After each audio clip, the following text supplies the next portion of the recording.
না সেই কি হবে, মানে আয়োজন করে দিবে, আমাদের বিদায় যাওয়ার আয়োজনটা করবে। ইহা বলি গোপগণে একত্র হইয়া রাজদ্বারে উপনীত হইলেন গিয়া, প্রবেশিতে দ্বারপাল করিল বারণ, রহিলেন দুয়ারে দাঁড়ায়ে গোপগণ, ক্ষণেক দাঁড়ায়ে পুনঃ ভাবিল মনেতে, এখানে দাঁড়ায়ে আর রহি কি জন্যেতে। কংসের রাজদরবারে গিয়ে সবাই মিলে একত্রিত হলো, কারণ পরিবেশটা এমন ছিল, সবাই ভারাক্রান্ত। কালকে আমাদের এখানে বিজয়া দশমী হলো, এত কয়েকদিন বেশ আনন্দ মহানন্দে সবাই আমরা আছি, তাই না? বিজয়া দশমী হওয়ার পরে সবার মনে একটা একটা শান্ত ভাব এসেছে, মন মরা। সে কংস যখন ধ্বংস হয়েছে কৃষ্ণের হাতে, সে কংসরাজের রাজ দরবারটাও ঠিক এই রকম মন মরা।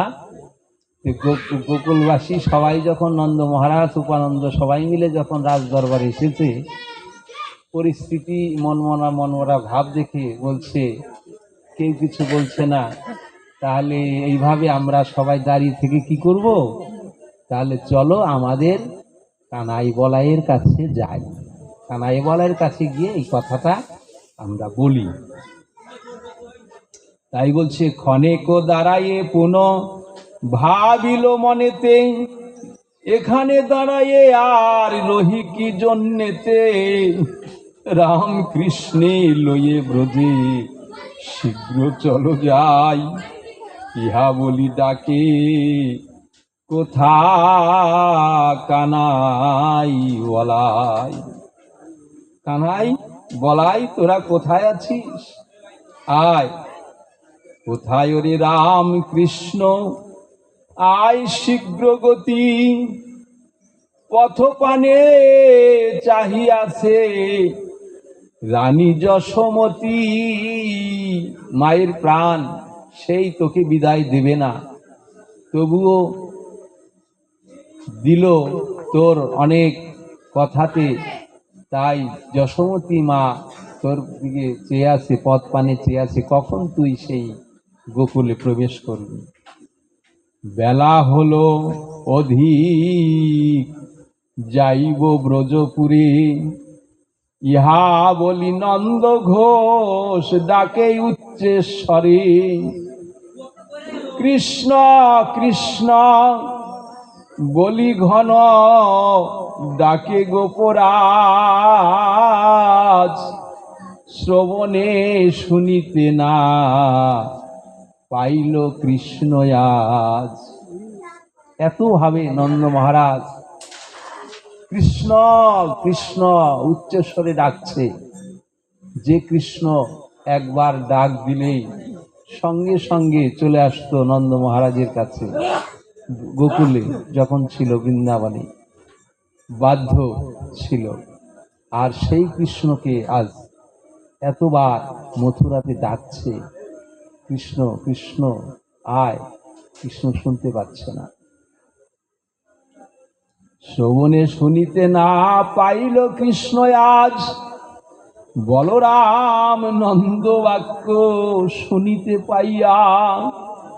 তখন দাদা বলরাম সেই পিতা নন্দের কথা শুনতে পেয়ে বলতে লাগলো, কহিতে লাগিল ভাই কৃষ্ণের চাহিয়া, শুনো কৃষ্ণ পিতানন্দ ডাকিছে কাতরে, কোথা রাম কৃষ্ণ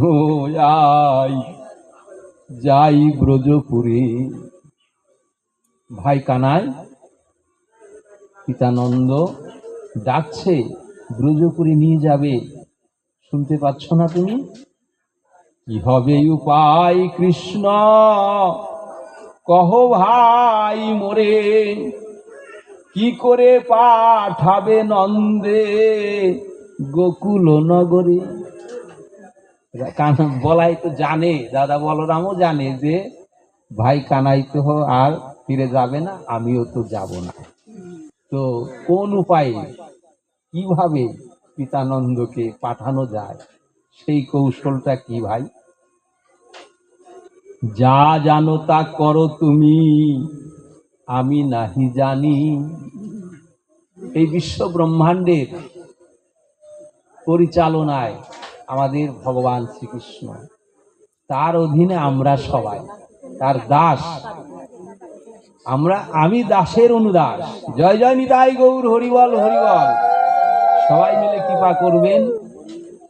সেই ভগবানের লীলা এমনই, যিনি বিশ্ব ব্রহ্মাণ্ডের মালিক, সবাই তার অধীনে। তাহলে দাদা বলরাম বলছে, ভাই তুমি যা উপায়, কোন উপায়ে পিতানন্দকে সেই গোকুলে পাঠানো যায় সেই কৌশল তুমি যেভাবে ভালো মনে করো সেই কাজটা তুমি করো। যা জানো তা করো তুমি, আমি নাহি জানি। শুনি বলরাম সঙ্গে দেব চক্রপাণি। বস্ত্র অলঙ্কার রত্ন অনেক লইয়া, পিতাকে সন্তুষ্ট করার জন্য কি করলো? অনেক কৃষ্ণ চতুরের শিরোমণি, বিশ্ব ব্রহ্মাণ্ডের যিনি মালিক, তিনি চতুরের শিরোমণি, পিতাকে সন্তুষ্ট করার জন্য অনেক ধন রত্ন, অনেক কাপড় বস্ত্র নিয়ে এসে পিতার কাছে দিল। বস্ত্র অলঙ্কার রত্ন অনেক লইয়া, নন্দের নিকটে উপনীত হন গিয়া। কৃষ্ণের দেখিয়া তবে কহে গোপরাজ, হারে কৃষ্ণ তব বাছা এ কেমন কাজ। হে কৃষ্ণ, এ কি করছিস? এত রত্ন অলঙ্কার এগুলো কেন? এ তো আমি বুঝতে পারছি না, এগুলা কাজ কি? দেখো দেখি কত বেলা হয়েছে গগনে। হ্যাঁ, তুই এই বস্ত্র অলঙ্কার রত্ন এগুলো কেন আনছিস? অনেক বেলা হলো গগনে, তাড়াতাড়ি গোকুলে ফিরে যেতে হবে আমাদের। ধৈর্য মানছে না নন্দ মহারাজের। কয়দিন থেকে গোকুল ছেড়ে এসেছি, তার মধ্যে তোর মা তোর পানে চেয়ে আছে পথে, কখন তুই ফিরে যাবি, প্রাণ জুড়াবে, সেই তাপিত প্রাণ শীতল করবে। তুই এগুলো কাপড় চোপড় ধন রত্ন এগুলো দিয়ে কি করছিস? তাই বলছে, দেখো দেখি কত বেলা হয়েছে গগনে, ব্রজে যেতে হবে শীঘ্র, নাহি বুঝি মনে। হ্যাঁ, তাড়াতাড়ি ব্রজে ফিরে যেতে হবে, এটা কি তোর মনে নেই? আজি হলি 3 দিন বৃন্দাবন ছাড়া, তোর লাগি যশোদা যে হয়ে আছে মরা। সে মৃত প্রায়, চোখ বন্ধ করে সব সময় কৃষ্ণ কৃষ্ণ বলে কাঁদতে আছে। তার সঙ্গে ব্রজবাসী সবাই, সঙ্গে দ্বাদশ রাখাল। শ্রীরাম তো একদম ধরাশায়ী, নয়ন বন্ধ করে আছে। কৃষ্ণ যতদিন ফিরে না যাবে ততদিন শ্রীরাম নয়ন খুলবে না। রাধারানী তো ওই রকম, সখীগণ তাই সবাই। তার মধ্যে মা যশোমতী তো একদমই মরার মতো পড়ে আছে। কখন সেই পুত্র ফিরে যাবে, তাকে কোলে নিয়ে ননি মাখন খাওয়াবো সে আশায় মা বসে আছে। আজ যদি নাহি মোরা যাই বৃন্দাবনে, তাহলে কি যশোমতী রাখিবে জীবন। আজ যদি আমরা ফিরে না যাই, 3 দিন হয়ে গেল, যশোমতী প্রাণ থাকবেই না তার জীবন। কংস যজ্ঞে নিমন্ত্রণে এসেছ মথুরা। এদিকে তো চিন্তা আছে যে আমার পুত্রকে বারবার সেই কংস মহারাজ কত রকম ছলনা করে মারার জন্য প্রথমে পাঠালো পুতনাকে, তারপরে তৃণাবর্তকে, তারপরে অনেক অনেক অসুরকে পাঠালো। সেই জন্য মা যশোমতী যখন গোচারণে যেত, তখনও কৃষ্ণ যখন সারা দিনের জন্য গোচারণে যেত, মা খুব চিন্তিত হতো, দাদা বলরামের হাতে তুলে দিত, দেখিস ভাই থানায় কি দেখে তাড়াতাড়ি ফিরে আসিস রস্তি থেকে। তো মা যশোমতীর প্রাণে আরো ভয় হয়েছে যে সেই কংসের রাজ দরবারেই গেছে, তাহলে আমার সেই কানাই বেঁচে আছে না মেরে ফেললো। এখনকার মতো সেই মোবাইল ছিল না। মা যশোমতী এতে আরো ভীত হয়ে একবারে মরার মতো পড়ে আছে। সেই জন্য নন্দ মহারাজ বলছে, যশোমতী মা তোমার প্রাণে বেঁচে আছে কি না ঠিক নাই, তাড়াতাড়ি চলো। কংস যজ্ঞে নিমন্ত্রণে এসেছ মথুরা। সে যজ্ঞ হইল পূর্ণ, গৃহে চলো তরা। যে কারণে তুমি এসেছিলে মথুরায়, সেটা কাজ সম্পন্ন হয়ে গেছে। এখন তো আমাদের আর দেরি করা চলে না, তাড়াতাড়ি চলো। নন্দের বচনে কৃষ্ণ সজল নয়নী। তখন বিশ্ব ব্রহ্মাণ্ডের মালিক যিনি, তার মনে তো জানে যে কথা পিতাকে যখন বলবো পিতা ধৈর্য মানতে পারবে না। তাই কৃষ্ণেরও মনে সুখ দুঃখ পেয়েছে যে কৃষ্ণ নয়ন জলে ভেসে ভেসে বলছে, নন্দেরও বচনে কৃষ্ণ সজল নয়নে। বিনয় বচনে কান ধরিয়া চরণী। নন্দ মহারাজের চরণ স্পর্শ করে কৃষ্ণ বলছে কেঁদে কেঁদে, নানা বস্ত্র আভরণ গোপরাজ দিয়া কহিলেন ভগবান সান্ত্বনা করিয়া। হে পিতা, আপনি এই বস্ত্র অলংকার এগুলো ধরুন। তারপরে বলছি, কহিলেন ভগবান সান্ত্বনা করিয়া, শুনো পিতা নন্দয়া আমি নিবেদন করি, আর না যাইব পুন গোকুল নগরী। পিতার হাতে প্রথমে সেই বস্ত্র অলংকার ধন সম্পদ বলল আপনি ধরুন। তারপরে সান্ত্বনা বাক্যে বলছে, হে পিতা, আমি তো আর গোকুল নগরী ফিরে যাব না, আপনারা যান।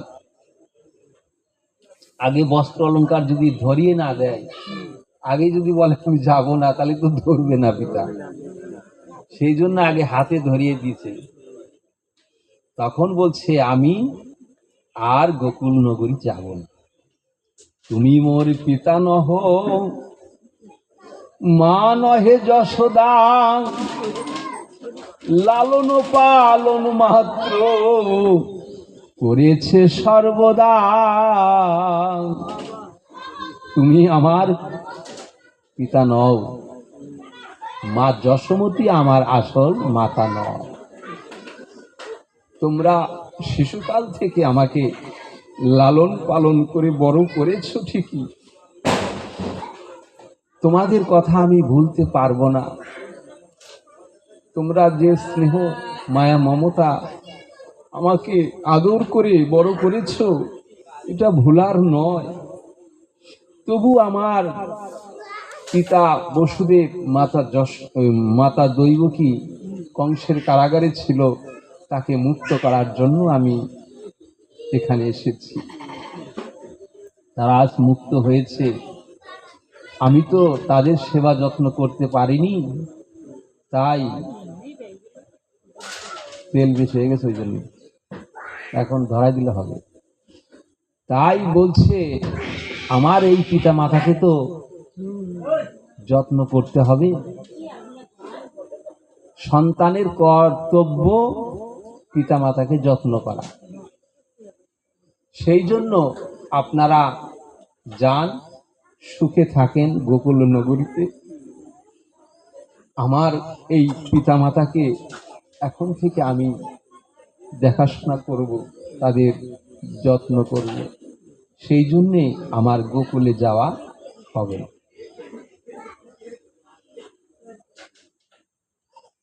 আপনারা পুত্রে পিতা,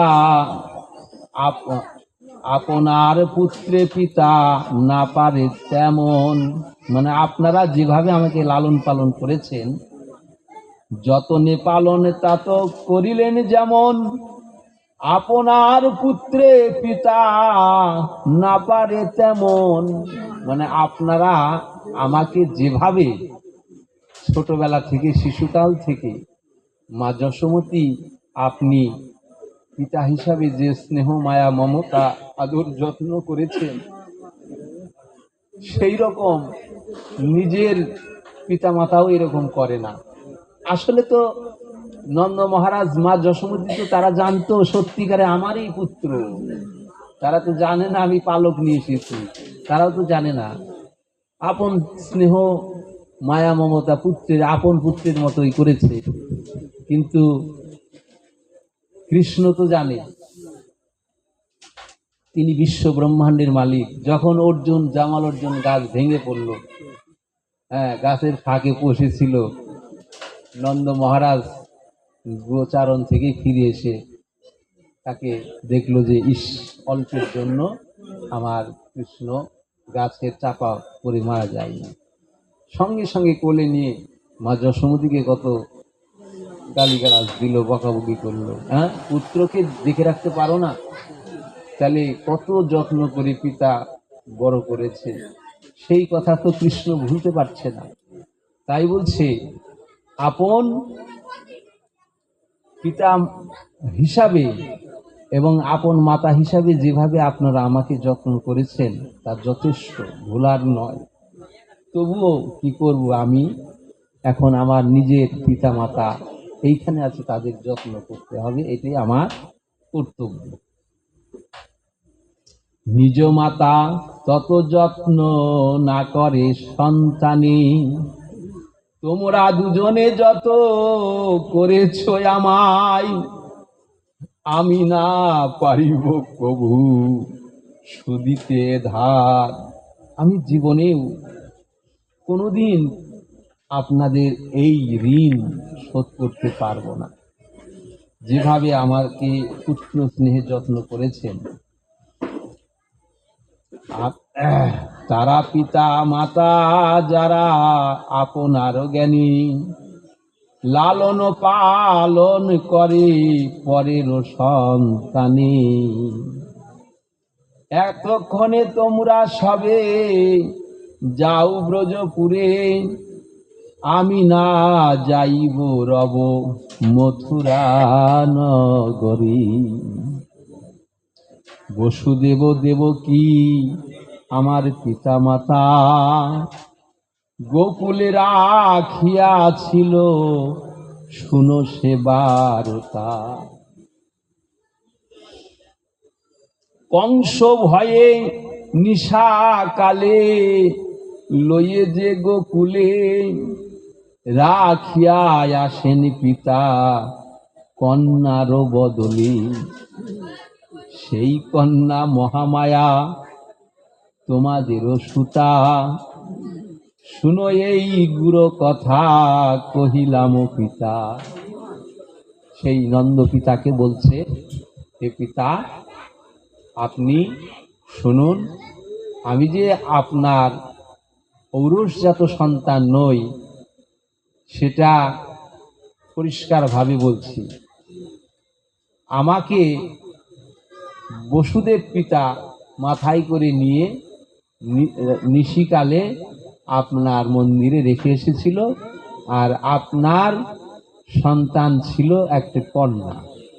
সেই কন্যাকে নিয়ে এসে কংসের হাতে আমার বসুদেব পিতা তুলে দিয়েছে, কিন্তু সেই কন্যা ছিল মহামায়া, যোগমায়া। এই কথা পরিষ্কার করে নন্দ পিতাকে বলল। শুনো এই গুরু কথা কহিলাম পিতা, মারিতে তাহারে কংস যেই চেষ্টা করে, মায়া করি মহামায়া গেল স্বর্গপুরে। যখন কংসের হাতে তুলে দিল, যখন বসুদেব সেই কন্যা সন্তানকে এনে কারাগারে প্রবেশ করেছে, সঙ্গে সঙ্গে কারাগার আপনা আপনি বন্ধ হয়ে গেল। তারপরে সেই মহামায়া যোগমায়া স্বরূপ সেই কন্যা কেঁদে উঠল। সেই প্রহরীরা চেতন পেয়ে দেখে যে হ্যাঁ, সন্তান জন্ম হয়েছে। তখন খবর দিল যে হে মহারাজ, দেখুন দেখুন, দেবকী বসুদেবের কন্যা সন্তান হয়েছে, এবার পুত্র সন্তান তো হয়নি, তাই নাকি? তাহলে নিয়ে এসো। তখন কংসের হাতে যখন তুলে দিল, কংস তো পরপর 6টি সন্তানকে সেই পাথরে আছাড় দিয়ে দিয়ে মেরেছে। এই কন্যা সন্তানটি যখন মারার জন্য উপর দিকে হাত তুলেছে, সঙ্গে সঙ্গে মহামায়া যোগমায়া তখন কংসের হাত থেকে উপর থেকে উঠে ঊর্ধ্ব দিকে চলে আকাশের দিকে উঠে গিয়ে অট্ট হাসি হেসে বলেছে,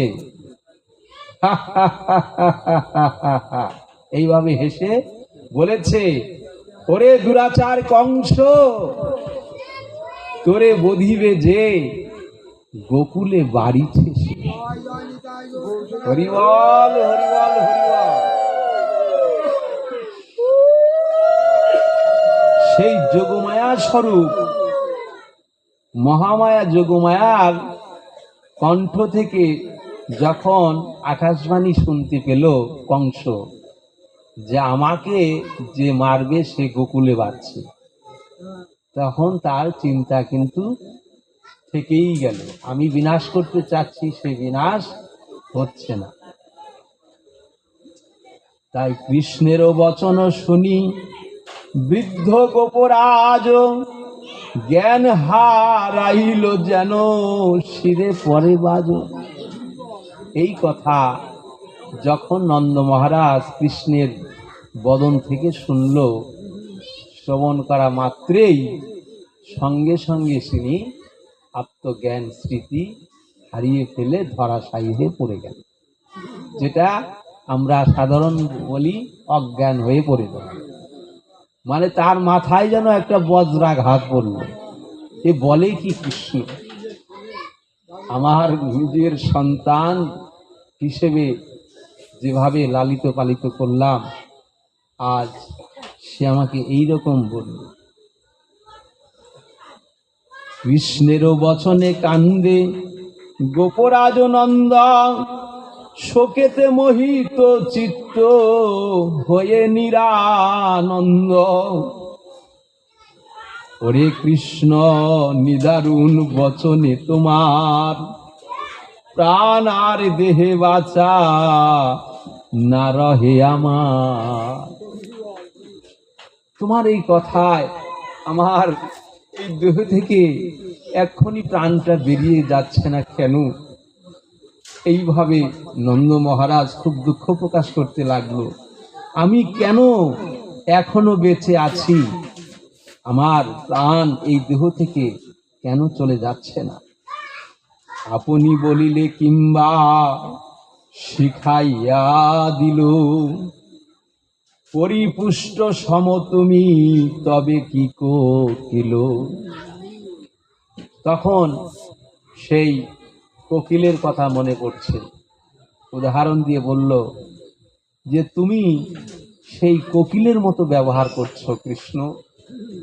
কোকিল যেমন কাকের বাসায় গিয়ে কাকের ডিমকে ফেলে দিয়ে সে নিজে ডিম প্রসব করে আসে, আর কাক সেই ডিমকে তা দিয়ে দিয়ে তার বাচ্চা হিসেবে ফুটিয়ে লালিত পালিত করে। যখন সে সাবালক হয়, বড় হয়, তখন সেই কোকিলের ছানা হয়ে কোকিলের কাছে দলে ফিরে যায়, কাকের দলে আর থাকে না। তুমিও সেই রকম ব্যবহারটি আমাদের কাছে করলে, এতে আমার এই দেহ থেকে প্রাণ কেন এখনো বেরিয়ে যায় না? এইভাবে দুঃখ প্রকাশ করছে নন্দ মহারাজ।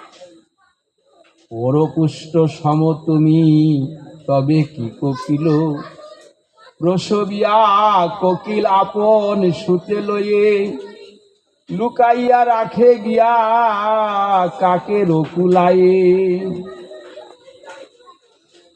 হতভাগ্য কাক সেই কোকিল শাবকে, আপন তনয় বলি যত্নে পালে তাকে।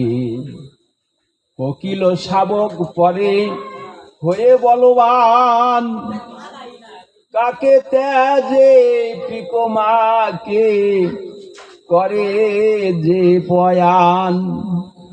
তার মতো দেখি বাছা তবু ব্যবহার, যশোদারে কেমনে বলিব এই সমাচার।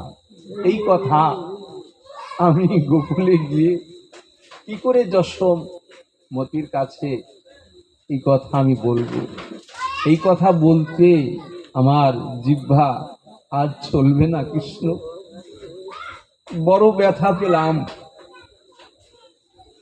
তোমারই বিদায় দিয়া যশোমতি রানী, পথ পানি চেয়ে আছে করে লয়ে ননি। হরিবল হরিবল, তাই গৌর হরিবল।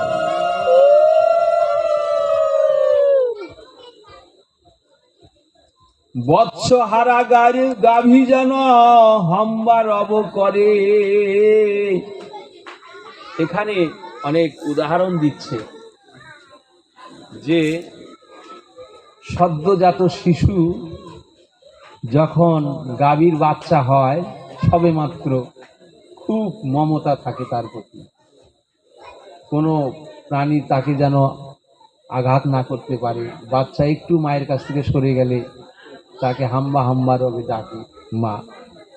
সেই কথা বলছে যে সেই সদ্যজাত শিশু, গাভীর শিশুকে যেমন মায়ে হাম্বা হাম্বা রবে ডাকে দূরে গেলে, মা যশোমতীও ঠিক তেমনই তোমার কথা মনে মনে ভেবে কান্না করছে। তুমি কখন ফিরে যাবে গোকুলে, সেই আশায় তোমার মা যশোমতীর পদপানে চেয়ে বসে আছে। আমি এই সমাচার তার কর্ণে কিভাবে দেব বলো? চরম আঘাত পাবে সে। যখনই বলবো কৃষ্ণ আর আসবে না, সে আমাদের সন্তান নয়, সে কি আর প্রাণে বেঁচে থাকবে? তার ধৈর্য মানবে না।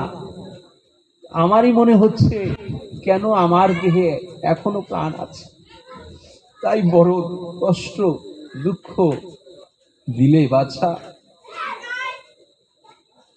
তোমারে বৎস হারা গাভী যেন হম্বা রব করে, বান বিদ্ধা কুরঙ্গিনী ব্যাকুলায় অন্তরে। কুরঙ্গিনী এটা কি? হরিণী কি বোঝাচ্ছে নাকি? না, পাখি কি? হ্যাঁ, হরিণী, হরিঙ্গিনীকে বোঝাচ্ছে। যেমন রাজা মশাইরা হরিণ শিকারে যায়, যেমন রামচন্দ্র আমাদের রাজা দশরথ গিয়েছিল হরিণ শিকারে।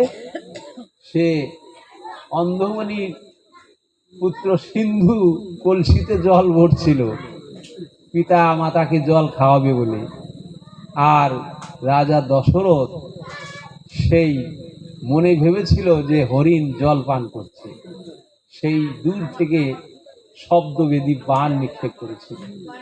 সেই বাণ গিয়ে লেগেছিল সিন্ধুমণির গায়ে।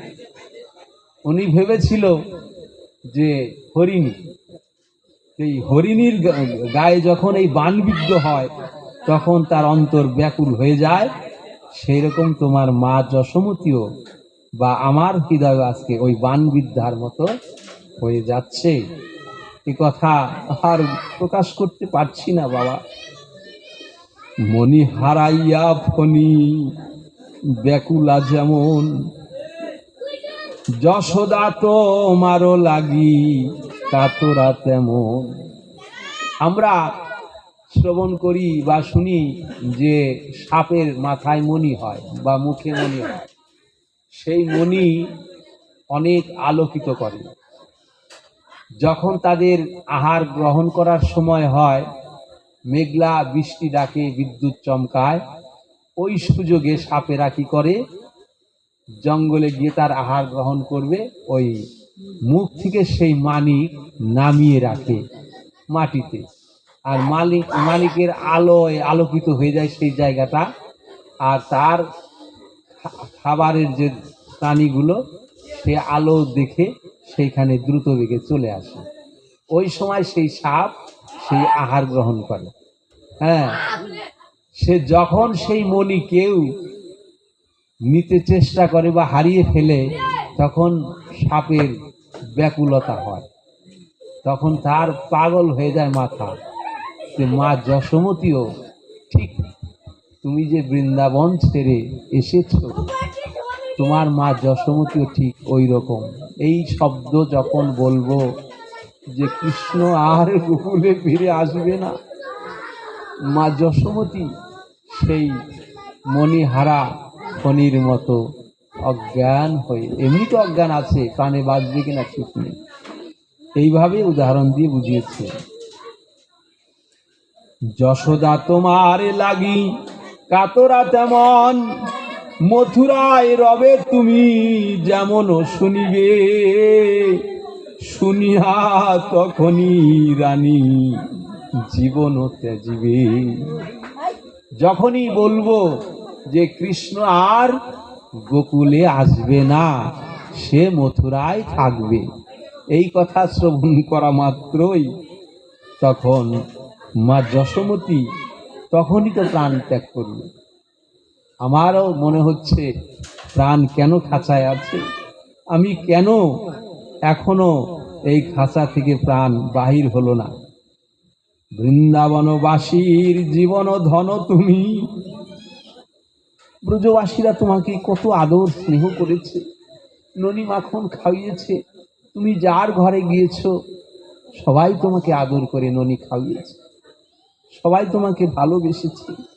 তারা কি করে প্রাণ ধরবে? তোমার জন্য সবাই ব্যাকুল। তোমার রাখিয়া কি লইয়া যাবই আমি, তোমাকে রাখিয়া আমি কি নিয়ে যাব সেই গোকুল নগরী, ভাবতে পারছি না আমি। এই রূপে নন্দ কান্দে করি হাহাকার, সান্ত্বনা করিয়া কৃষ্ণ কন পুনর্বার। পিতা, তুমি আর কেঁদো না, যাও সেই মাতার কাছে, মাতাকে এবং ব্রজবাসী সবাইকে এই বার্তা দাও, আমি এই মথুরাতেই ভালো আছি এবং আমার মথুরার পিতামাতাকে এখন দেখাশোনা করতে হবে। কেন পিতা বৃথা শোক করো অকারণ, পূর্বকার তত্ত্ব কথা করো গো স্মরণ। শেষে নিজ মায়া বলে নন্দে ভুলাইল, পূর্বকার কথা কৃষ্ণ সকলই বলিল। কৃষ্ণ হারা হইলাম ভাবি নন্দ মনে, আর না বলিল কিছু মায়ার কারণে। এই যে পূর্বকার কথা, পূর্বকার কথা বলতে এখানে হ্যাঁ গোপনীয় কথা কিন্তু হারাই হলো কেন কেন হারা একটা হচ্ছে? দৃষ্টান্ত ছিল, কিন্তু মা এটা ভুলে গিয়েছে, কথা বললো না। হ্যাঁ, কেন কৃষ্ণ এইখানে পূর্বকার কথা বলতে কি মনে করেন, পূর্বে যেমন ধরাদ্রোণ সেবা দিয়েছিল ভগবানকে, স্তন কেটে বন্ধক রেখে যে সেবা দিল, তখনই তো ভগবান বলল যে আমি এই ঋণ শোধ করব, সেই দ্বারকায় গিয়ে মা যশোমতী হবে, তোমরা নন্দ পিতা হবে। সেই কথাই মনে হয় ইঙ্গিত দিচ্ছে নাকি পূর্ব স্মৃতি। হ্যাঁ তারপর কৃষি হ্যাঁ কৃষি কৃষি করে এই এই হ্যাঁ, তারাই হয়। তো তাই বলছে, শেষে কি করলো, পিতাকে তো ভুলানো যাচ্ছে না কোনো মতেই, কোনো মতেই নন্দ পিতা কৃষ্ণকে ভুলতে পারছে না। ভগবান তখন চিন্তা করলো যে আমার এই পিতাকে তো সাধারণভাবে ভুলানো যাবে না। হ্যাঁ, মা যশোমতী যখন একবার ওই যে দেখছিল মাটি খাচ্ছিল কৃষ্ণ, বিশ্ব ব্রহ্মাণ্ড সেই কৃষ্ণের বদনে দেখতে পাচ্ছে, এমনকি মা যশোমতীও পিতানন্দ তখন দেখলো আমার মা তো বুঝতে পারছে, একটু তো আর বোঝানো যাবে না যে আমি যে স্বয়ং ভগবান, এটা যেন মা বুঝতে না পারে। জয় রাই গৌর হরি বল, হরি বল। তখন ভগবান সেই বৈষ্ণবী মায়া দিয়ে ভুলিয়ে দিল মা যশোমতীকে। কথা বলছিল, আমি পুত্র হিসেবে যায় না, ওই পূর্বের কথা ওইখানে বলবো। হ্যাঁ পুত্র হচ্ছে ওকে লালন পালন করতে চাই, হ্যাঁ হ্যাঁ করলো। হ্যাঁ হ্যাঁ হ্যাঁ, কথা দিয়েছিল ধরাকে এবং পিতাকে, পুত্র হলে লালন পালন করবো। আর বললো ঋণ শোধ করবো, তোমার স্তন বন্ধক রেখে আমাদের সেবা দিলে, সেই পূর্ব স্মৃতির কথা সেই জন্য করল। তখন নন্দ পিতাকে সে মহামায়া মায়া বলে ভুলিয়ে দিল। কৃষ্ণ যে তার পুত্র, এই স্নেহ ভালোবাসা মায়া আর নন্দ মহারাজের কৃষ্ণের প্রতি আর থাকল না। ভুলে গেল, মায়া দিয়ে ভুলিয়ে দিল, এত মমত্ব বোধ হারিয়ে ফেলল। এটা ভগবানেরই সব কৃপা বলে।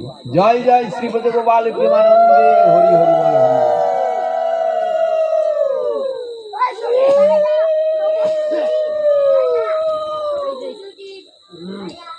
আর না বলিল কৃষ্ণ মায়ার কারণে, রাম সহ কৃষ্ণ আসি গোপরাজ স্থানে, কহেন তোমরা সবে যাও বৃন্দাবনে। এই কথা দাঁড়াইয়া শ্রীরাম শুনিল। তখন রাম কৃষ্ণ দুই ভাই, কানাই বলায় দুই ভাই একসঙ্গে নন্দ পিতাকে বলল, হে পিতা, আপনারা সবাই মিলে যারা গোকুল নগরী থেকে আমাদের সাথে এসেছিলেন, একসাথে দ্বাদশ রাখাল, শ্রীরাম, সুবল সবাই এবং ব্রজবাসী অনেকেই, তাদেরকে সবাইকে নিয়ে আপনারা কৌশলে ফিরে যান, সুখে ফিরে যান, মা যশোমতীর কাছে যান, সবাই যেন সুখে থাকেন। অমনি হারাইয়া জ্ঞান দাঁড়াইয়া রহিল। শ্রীরাম যখন এই কথা বলল, কানাই যখন বলল, কানাইয়ার বলায় শ্রীরাম শোনা মাত্রই অথব্যের মতো, মানে ঠাটা বেড়া মানুষ যেমন মরে দাঁড়িয়ে থাকে, ঠিক শ্রীরাম ওইভাবে দাঁড়িয়ে রইল। বলে কি কানাই বলায় দুই ভাই, এরা যাবে না? আমরা তাহলে কৃষ্ণ হারা হলাম, আর দেখতে পাবো না, আর গোচারণে যাব না। এই অথর্বের মতো শ্রীরামও দাঁড়িয়ে আছে এই কথা শুনে। অমনি হারাইয়ে জ্ঞানে দাঁড়াইয়ে রহিল, নীল শশী সমশোভা ছিল যে বদন, গ্রাস আসি কইল যেন সিংহিকানন্দন।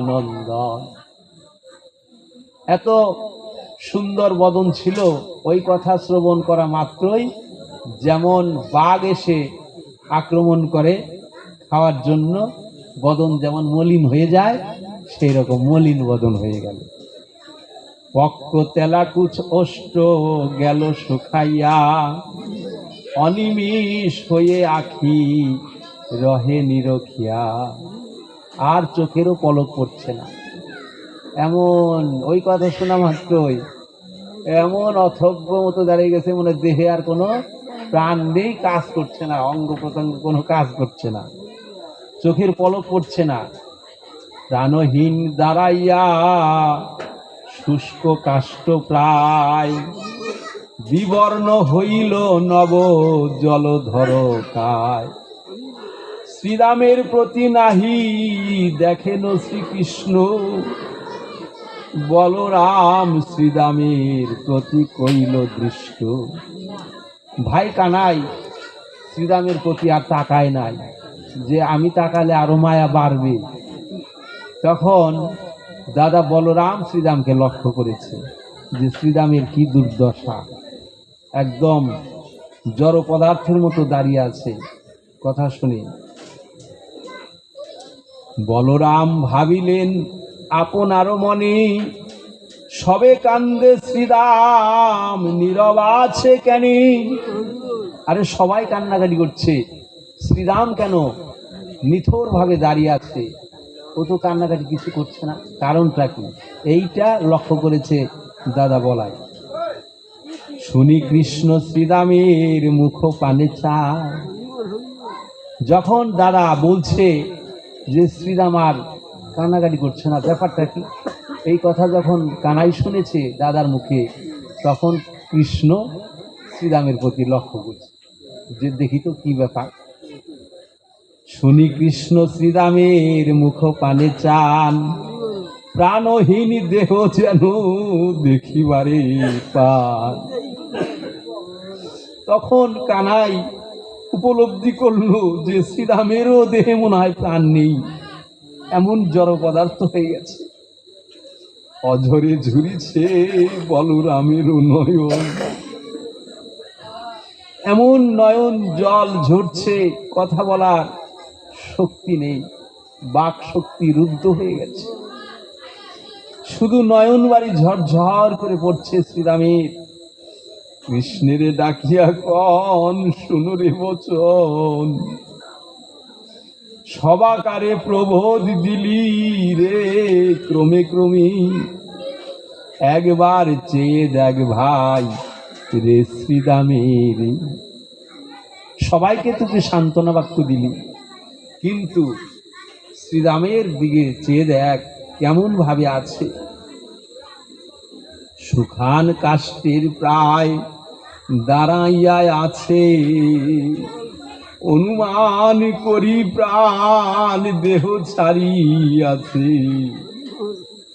এই কথা বলিলেন রোহিণী নন্দন, শ্রীরামের পানে চাহিলেন নারায়ণ। দাদা বলরামের মুখে এই কথা শুনেই শ্রীরামের প্রতি কানাই তাকিয়ে দেখল। শুকাইয়া গেছে নীল শশধর মুখ। এত চাঁদ বদন ছিল শ্রীরামের, সেই শ্রীরামের বদন একদম শুকিয়ে গেছে, মলিন বদন। হেরি তারে শ্রীহরির উথলিল দুঃখ। কৃষ্ণ দুঃখ পেল তখন শ্রীরামের বদন দেখে। এত সুন্দর চাঁদ বদন দর্শন করতাম, শ্রীরামের সঙ্গে কত খেলাধুলা গোচারণে গিয়ে খেলতাম। হায় রে ভাই শ্রীরাম, আজ তোদের সঙ্গ ছাড়া হলাম, আমারও দুঃখ লাগছে, কিন্তু উপায় নেই। আমার যে মথুরাতেই থাকতে হবে, আমার এই মথুরার পিতা মাতাকে দেখাশোনা করতে হবে ভাই। এই ভেবে ভেবে কৃষ্ণ দুঃখ প্রকাশ করছে নিজে নিজে। অনিমিষ হয়ে কৃষ্ণ সখা পানে চাহে। কৃষ্ণ চোখের পলক আর ফেলতে পারছে না, এমন ভাবে শ্রীরামের প্রতি তাকিয়ে আছে। বদন দর্শন করছে। কোন বলরাম কিছু কৃষ্ণ প্রতি কহে, হ্যাঁ রে কৃষ্ণ চাহিয়া কি দেখিছ এখনি, শ্রীরামের মৃত্যু হেথা দেখিবি নয়নি। হে কৃষ্ণ, তুই কি দেখছিস? তুই কি শেষ পর্যন্ত শ্রীরামের মৃত্যু দেখবি? এক ভাবে চেয়ে আছিস। শীঘ্র গতি পরশন করো রে শ্রীরামে, যাও যাও ভাই, শ্রীরামের গা স্পর্শ করো, তার প্রাণ সঞ্চার করো তার দেহে। জয় জয় শ্রী ব্রজগোপাল প্রেমানন্দে, হরি হরি বল হরি বল। দাদা বলরামের কথা শুনে ভাই কানাই না বাঁচিবে প্রাণ সখা পড়িলি রে ভূমি। ওই অবস্থায় যখন মাটিতে পড়ে যাবে তাহলে তো শ্রীরাম আর প্রাণে বাঁচবে না, শীঘ্র গিয়ে তুমি তাকে স্পর্শ করো। রামেরও বচন শুনি দেব জগন্নাথ, শ্রীরামের অঙ্গেতে দিলেন পদ্ম হাত। সবাই সবার হাত স্পর্শ করুন, সবাই কৃপা হবে গোবিন্দ। জয় জয় নিতাই গৌর সীতানাথ প্রেমানন্দে, হরি হরি বল হরি বল। কৃষ্ণের কমল হস্ত পরশিত অঙ্গে, শ্রীরাম পাইল জ্ঞান যেন নিদ্রা ভঙ্গে। জয় জয় নিতাই গৌর হরি বল হরি বল।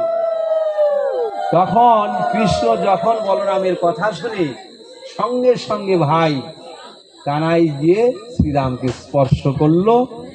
শ্রীরাম যেন ঘুম থেকে জেগে উঠল, প্রাণ সঞ্চার হল। অমনি শ্রীরাম কহে কৃষ্ণ কর ধরি, সঙ্গে সঙ্গে শ্রীরাম তখন ভাই কানাই হাত ধরেছে। চলো ভাই তোরা যাই গোকুল নগরী, চলো ভাই কানাই, একসঙ্গে আমরা এসেছি, একসঙ্গে আবার গোকুল নগরী ফিরে যাই। হাত ধরে, কৃষ্ণের হাত ধরে শ্রীরাম টানাটানি করছে।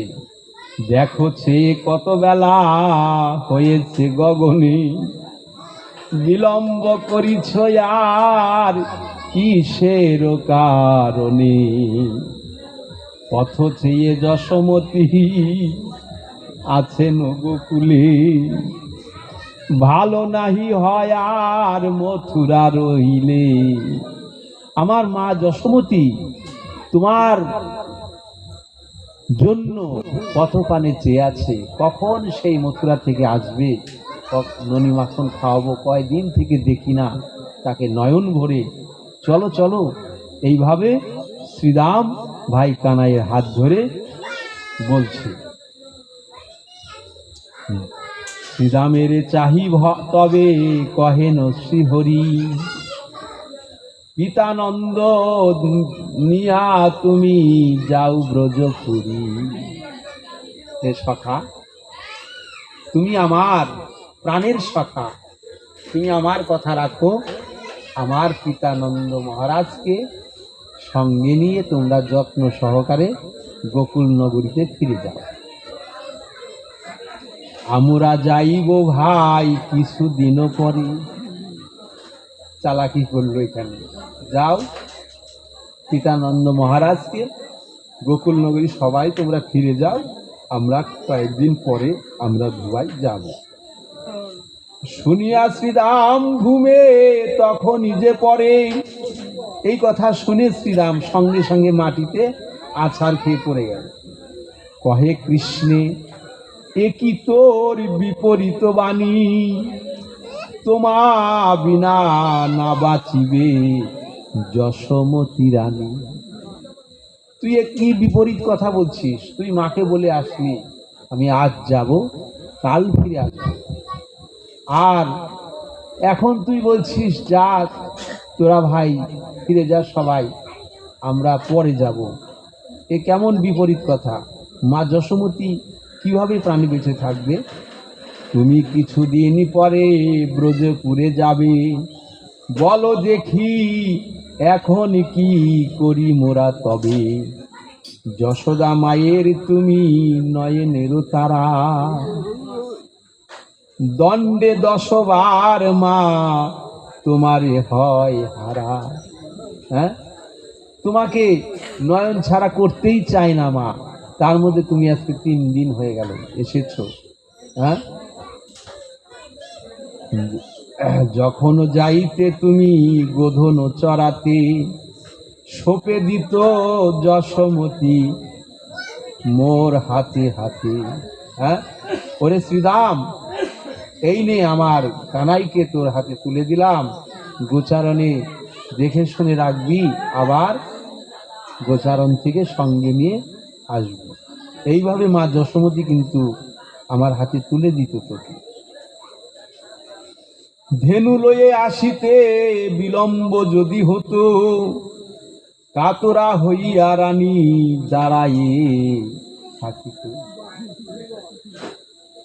যখন আমরা গোচারণ থেকে ফিরে যেতে আমাদের দেরি হতো, মা যশোমতি কিন্তু পথপানে চেয়ে থাকতো, কখন আসবে গোচারণ থেকে, কখন সে আমার নীলমণিকে দর্শন করব, তার বদনে ননি মাখন তুলে দিল।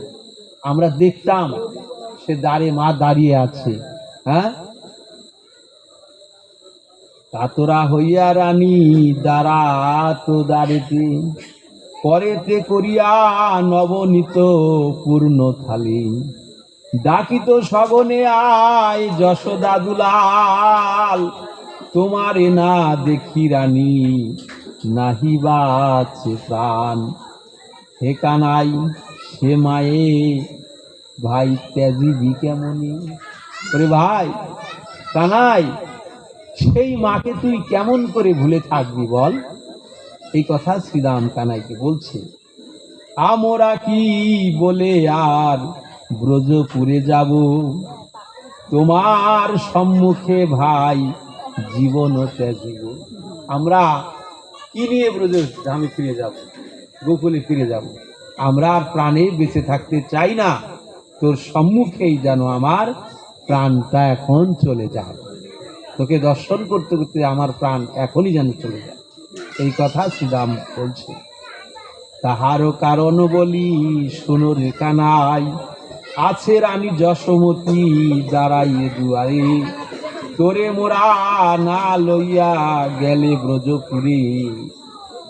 তোমা ভিন্ন আমাদের নয়নে দেখিবে, তখনই মা যশোমতি পরাণতে জিবে। যখন তোমাকে ছেড়ে আমরা সবাই সেই গোকুলে নগরীতে ফিরে যাব, মা যশোমতি যখন আমাদের দিকে তাকিয়ে দেখবে আমাদের মধ্যে কানাই নেই, তখনই তো মা পাগল হয়ে যাবে। হ্যাঁ, কৃষ্ণহারা হয়ে রানী তেজিবে জীবন, শোকানলে মরিবে রাখাল সখাগণ। আর কার সঙ্গে মোরা চড়াইব ধেনু, গোচারণে গিয়া আর কেবা যাবে বেনু। হ্যাঁ, তোমা ভিন্ন যদি মোরা গোচারণে যাই, ক্ষুধা হলে খেতে আর চাবো কারো ঠাঁই। যদি ব্রজে নাহি যাবি মনে ভেবেছিলে, অগাসুরে গিলেছিল কেন বাঁচাইলে। তুই যদি এইভাবে আমাদের গোকুলে ফিরে যাবি না, মথুরায় থাকবি, তাহলে বকাসুর অঘাসুর এরা যে আমাদেরকে মেরেছিল, তাহলে কেন বাঁচাইনি ভাই প্রাণী। বিষজল পানিতে মরিয়া ছিনু সবে, যখন ধেনু চড়াতে চড়াতে সেই কালীয় দহের জল পান করেছিল, বিষের জল, সবাই ধেনু বৎস রাখালগণ সবাই প্রাণে মারা গিয়েছিল। সেই কানাই পরে এসে সমস্ত রাখাল এবং তার ধেনুগণকে প্রাণে ফিরিয়ে দিয়েছিল। এইভাবে কানাই বিভিন্নভাবে রাখালদের প্রাণে বাঁচিয়েছিল। হরে কৃষ্ণ, তাহে কেন বাঁচাইলি তবে? আমাদেরকে বাঁচানোর কি দরকার ছিল তো? তাহলে আমরা মারা গিয়েছিলাম, ওটাই ভালো ছিল। তুই যদি আমাদের সঙ্গ ত্যাগ করবি, মথুরায় থাকবি আর গোকুলেই যাবি না, তাহলে আমরা গোকুলে কাকে নিয়ে থাকবো? আমাদের বাঁচার চেয়ে মরাই ভালো। রক্ষা করেছিলে ভাই তুমি দাবানল, বনে বনে ঘর্ষণ লেগে দাবানল জ্বলে। বনে বনে ওই গাছে গাছে ঘর্ষণ লেগে, ঝড়ের সময় গাছে গেছে ঘর্ষণ লেগে যে আগুন জ্বলে তাকে দাবানল বলা হয়। সেই গোচারণে গিয়ে দাবানল হয়েছিল। সেই সময় কৃষ্ণ সবাইকে বলেছিল তোমরা চোখ বন্ধ করো। সবাই চোখ বন্ধ করেছে, সঙ্গে সঙ্গে সেই আগুন কৃষ্ণ নিভিয়ে দিয়েছে। তাহলে সেই দাবানল থেকে আমাদের কেন বাঁচায়? কোন যদি হয় কৃষ্ণ অনল প্রবল, তুমি রহিবে হেথায় আমাদিবে ছেড়ে, বৃন্দাবনবাসী সবে মরিবে যে করে। আবার যদি সেই দাবানল হয়, আমরা বনে ঘুরতে ঘুরতে, তাহলে আমাদের আর কে বাঁচাবে ভাই? আমরা তো সেই দাবানলে পুড়ে মরব। হ্যাঁ, আমাদের তো বাঁচানি আর কেউ থাকবে না। তুই চল ভাই, আমাদের সঙ্গে ফিরে চল। এইটাই বিশেষ তোর কাছে আমাদের অনুরোধ। তোমা ছাড়া হয়ে কেন সেখানে মরিব, তোমার সাক্ষাতে প্রাণ বরঞ্চতে দিব। তুই যদি না যাবি, মথুরায় থাকবি, তাহলে আমরা আর গোকুল নগরীতে ফিরে যাব না। এখানেই আমি তোর সম্মুখেই প্রাণ ত্যাগ করব। বলিতে বলিতে পড়িলেন ভূমিতলে। এই কথা বলতে বলতেই সঙ্গে সঙ্গে শ্রীরাম সেই কৃষ্ণের সামনেই ধরাশায়ী হয়ে পড়ে গেল। বাহু প্রসারিয়া কৃষ্ণ শ্রীরামেরে তুলে। এইভাবে কৃষ্ণ শ্রীরাম যখন পড়তে লাগলো, সঙ্গে সঙ্গে কৃষ্ণ বাহু প্রসার করে এইভাবে শ্রীরামকে কোল সাপটা দিয়ে ধরল। বসাইয়া বলে ভাই শোনো রে বচন, পিতানন্দে লয়ে তুমি যাও বৃন্দাবন। আমার পিতানন্দ মহারাজকে নিয়ে হে ভাই শ্রীরাম তুমি যাও, সকলকে নিয়ে বৃন্দাবনে যাও। প্রভু দিয়া রেখো ভাই যশোদা মায়ের। আমার মাকে তোমরা মা বলে ডেকো, আমার যশোদা মাকে মা বলে ডেকে তোমরা সান্ত্বনা দিও। আমরা কিছুদিন পরে ফিরে যাব, কিছুদিন পরে আমি যাব ব্রজপুরী। শ্রীরাম কান্দিয়া কহে কৃষ্ণ বাক্য শুনি, নন্দ সঙ্গে যদি নাহি যাও গুণমণি। তুমি যদি এই নন্দ মহারাজের সঙ্গে আমাদের সঙ্গে যদি গোকুলে ফিরে না যাও, তোমা হারাইয়া নন্দ গেলে ব্রজপুরে, মরিবে তখনই রানী প্রভু দিব কারে। তোমাকে ছেড়ে যখন আমরা গোকুলে প্রবেশ করব, যখন আমাদের মাঝে তোমাকে দর্শন পাবে না মা যশোমতী, সঙ্গে সঙ্গেই তো মা প্রাণ ত্যাগ করবে। আমরা কি করে প্রবোদার দিব ভাই? অতএব আমাদের সঙ্গে ফিরে চলো কানাই, এটাই সবচেয়ে ভালো হয়। আমাদের প্রাণ রক্ষা করো ভাই। মরুক যশোদা রানী তাহে ক্ষতি নাই, আমি এক কথা বলি শুনো রে কানাই। শ্রীরাম বলছে মা যশোমতী মরে মরুক, তবে আমি এক কথা বলছি ভাই কানাই, শোনো। কেন নাহি যাবি ভাই তুমি বৃন্দাবনী, তাহার বৃত্তান্ত কৃষ্ণ কহ মোর স্থানে। আসল বিষয়টা কি ভাই কানাই? তুই এতদিন এই 11টি বৎসর আমাদের একসঙ্গে খেলাধুলা করলি, থাকলি, মা যশোমতীর লালন পালন করলো, কিন্তু আজ কেন সেই গোকুল নগরীতে ফিরে যাবি না? সেই বিষয়টা আমাকে বলতো। এই কথা শ্রীরাম ভাই কানাইকে বলল। না যাওয়ার মূল কারণটা কি? যদি বলো মথুরায় রহিবি সুখেতে, ব্রজে গেলে হবে মোরে ধেনু চড়াইতে। তুই যদি মনে করিস মথুরা রাজা ধনী, সেখানে সুখে শান্তিতে রাজপ্রাসাদে থাকবি, আর বৃন্দাবনে গিয়ে তোকে ধেনু চড়াতে হয়, গোচারণ করতে হয়, এতে তোর কষ্ট হয়, সেই জন্য সেই ভয়ে কি তুই যেতে চাচ্ছিস না? এই কথা শ্রীরাম বলছে। তবে কৃষ্ণ শুনো ভাই আমার বচন, তুমি বসে রবে মোরা চড়াইব গোধন। এই কথা যদি হয় তাহলে ভাই কানাই তুই বসে থাকবি, আমরা সবাই মিলে আমরা গোচরণ করব, দেখব, তুই বলবি, আমরা সেই আদেশ পালন করব, তোকে আর কোনো কর্ম করতে হবে না। এই কথা শ্রীরাম বলছে। আর এক নিবেদন করি তব পদে, নাহি যাব বৃন্দাবনে মোর অপরাধী। আমি তোর কাছে অনেক অপরাধ করেছি ভাই কানাই, আমার অনেক অপরাধ হয়েছে, তোকে কত কি বলেছি, তোকে আমার এঁঠো খাইয়েছি, সেই কারণে আমার পাপের ফলে, সেই জন্য কি তুই আর গোকুল নগরীতে ফিরে যাবি না?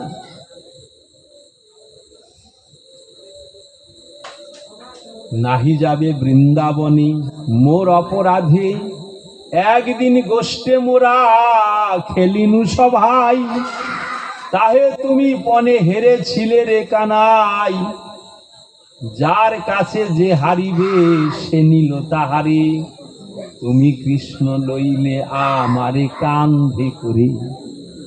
খেলাধুলা করছিল, যে বলছে যে আমার কাছে হেরে যাবে তাকে কান্ধে নিতে হবে। আর কৃষ্ণ তো চতুরের শিরোমণি, কৃষ্ণ ছলনা করে শ্রীরামের কাছে লাঠি খেলায় হেরে গেছে। শ্রীরাম ভক্ত, কৃষ্ণ স্বয়ং ভগবান, তিনি বিশ্ব ব্রহ্মাণ্ডের মালিক, তিনি ছলনা করে হেরে যান। তিনি তো হারার বান্দা নয়, তিনি জানে যে শ্রীরাম আমার পরম ভক্ত, সেই ভক্তের পদধূলি যে আমার অঙ্গে মাখি, তাহলে আমার অঙ্গ শীতল হবে, শান্তি পাব। জয় জয় ব্রজগোপাল প্রেমানন্দে, হরি হরি বল হরি বল। সেই জন্য শ্রীরামের কাছে ভগবান কানাই হেরে গেছে খেলায়, শ্রীরামকে কাঁধে নিতে হবে। তখন বলছে আমাকে কাঁধে নিতে হবে, ভাই কাঁধে নে, তুই হেরে গেছিস আমার কাছে। হ্যাঁ, তখন বলছে ঠিক আছে ভাই, এসো আমার কাঁধে চলো। শ্রীরামকে তখন কাঁধে নিয়েছে, শ্রীরামের চরণ কানাইয়ের বক্ষে ঠেকেছে, আর কানাই মনে মনে বলছে আমার কত সৌভাগ্য হলো, এই ভক্তের চরণ ধুলি আমার অঙ্গে নিলাম, আমি বড় ধন্য হলাম। এইভাবে কানাই নিজে মনে মনে শান্তি পাচ্ছে।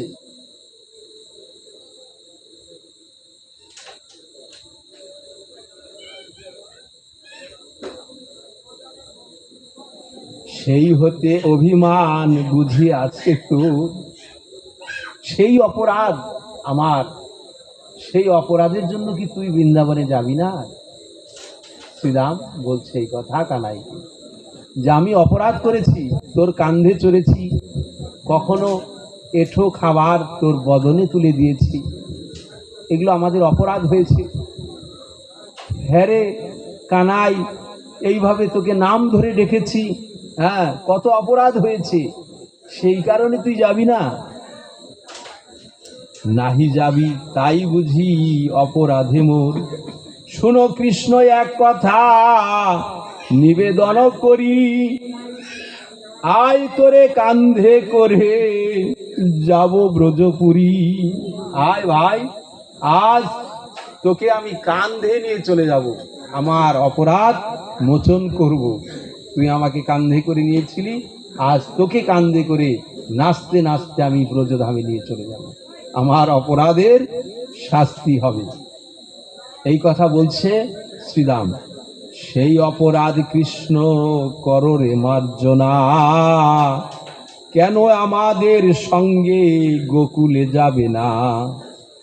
আর এক অপরাধ আমি করিয়াছি, খেতে খেতে এটো তোর বদনে দিয়েছি।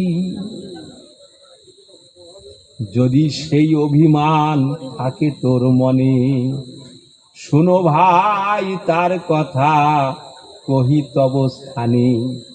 তুমি কৃষ্ণ দেবতা আগেতে নাহি জানি, রাখাল স্বভাব দেব দ্বিজ নাহি চিনি। একে তো রাখাল তাহে গোপের নন্দন, মিষ্ট বাক্য বলিবারে না জানি কখন। আমরা তো একে রাখাল, তারপরে গোপের নন্দন, আমরা লেখাপড়া জানি না ভাই। হ্যাঁ, তো আমাদের বদনে কটু বাক্য মিষ্ট বাক্য নাই, কোনো সুমিষ্ট বাক্য আমরা বলতে পারি নাই। তোকে আমরা মিষ্টিভাবে ডাক দিতেও পারি নাই, তোকে আদর করতে পারি নাই ভাই। এতে তো রাখাল তাহে গোপের নন্দন, মিষ্ট বাক্য বলিবারে না জানি কখনো। ওরে হারে বলিয়া তোমারে ডাকিতাম, সেই অপরাধে বুঝি আজ কৃষ্ণ হারা হলাম। এটাই গৌর সীতানাথ প্রেমানন্দে হরি হরি বল হরি বল। যে জন দেবতা হয় শুনেছি পুরাণে, অজ্ঞানের অপরাধ নাহি করে মনি। আমরা উপনিষদ পুরাণে শুনেছি ভাই, যে অজ্ঞানে পাপ করলে সে ভগবান সেটা নেয় না। তাহলে আমরা তো জানি না তুই ভগবান, তোকে তো আমরা ভগবান জ্ঞানে চিনিনি ভাই। সেই অপরাধ আমাদের ক্ষমা কর, আমাদের সেই অপরাধ ক্ষমা করে আমাদের সাথে চল। অপরাধ ক্ষমা করি চলো বৃন্দাবনে, কেন বধ করো ভাই গোপ গোপীগণে। তুমি যদি গোকুল নগরীতে ফিরে না যাও ভাই, তাহলে সমস্ত ব্রজবাসী আজ প্রাণ হারাবে, তারা মারাই যাবে। তাহলে তুমি কিন্তু তাদের মৃত্যুর কারণ হয়ে যাবে, তোমাকে না পেয়ে তারা মৃত্যুবরণ করবে। মোর অপরাধে যদি না যাও ব্রজেতে, আমি প্রাণ ত্যাজি ভাই তোমার সাক্ষাতে। বৃন্দাবনে রাম কৃষ্ণ করো হে গমন, ব্রজবাসী সবাকার মা চুক জীবন। জয় জয় নিতাই গৌর সীতানাথ প্রেমানন্দে হরি হরি বল হরি বল। এই কথা কান্দিয়া শ্রীদাম বক্ষে করে করাঘাত, ধরিলেন কৃষ্ণ শ্রীদামের দুই হাত। এই কথা বলে শ্রীদাম তার বক্ষে জোরে জোরে আঘাত করছে, প্রাণ ফেটে যাচ্ছে। তুই যাবি না, তোকে হারা হয়ে আমরা ব্রজধামে কি করে বাঁচবো প্রাণী, এখানেই প্রাণ ত্যাগ করব। সঙ্গে সঙ্গে তখন ভাই কানাই শ্রীদামের হাত দুটি ধরল, বলেন প্রবোধ বাক্য কমল লোচন, কেন রে শ্রীদাম ভাই ত্যাজিবি জীবন। পিতানন্দের সঙ্গে করি যাও ব্রজপুরে, আমরা দুজনে যাব কিছুদিন পরে। আছে কোনো অবশ্য করিতে যে হবে, তাই তোর প্রাণ কৃষ্ণ কিছুদিনও রবে। এইভাবে শ্রীরামকে সান্ত্বনা বাক্য দিল যে আমাদের এখানে একটা বিশেষ কর্ম আছে, সে কথা প্রকাশ করলো না, বলল না। হ্যাঁ, বললো বিশেষ কাজ আছে, সেই কাজ শেষ হলে আমরা ঠিক বৃন্দাবনে ফিরে যাব। সমাধান করিয়া কার্য যাব শীঘ্র গতি, তাই নন্দে লয়ে যেতে করি রে মিনতি। শুনিয়া শ্রীদাম পুনঃ কহেন কৃষ্ণেরে, কেন রে ভাই প্রবঞ্চনা করিছ আমারে? আমাকে ঠকাচ্ছ ভাই কানাই। তোমারও বচনে আমি জীবন রাখিব, তুমি মধুপুরে রবে, আমি ব্রজে যাব। কেমনেতে প্রবেশিব নন্দের পুরেতে, কার সঙ্গে যাব আর ধেনু চড়াইতে? গোঠে ক্ষুধা পেলে খেতে যাব কার ঠাই? জলপানে মোলে পরে কে বাঁচাবে ভাই? কোনো দাবা নল হলে কে বনে বাঁচাবে?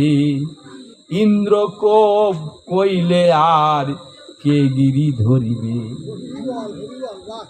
হ্যাঁ, ইন্দ্র যখন কুপিত হয়ে ব্রজবাসীকে একদম ধ্বংস করতে চেয়েছিল সেই বৃষ্টি আর ঝড় দিয়ে, সেই হাত থেকে ভাই তুই বাঁচাইনি গিরি ধারণ করে, গিরি গোবর্ধনকে ধারণ করে।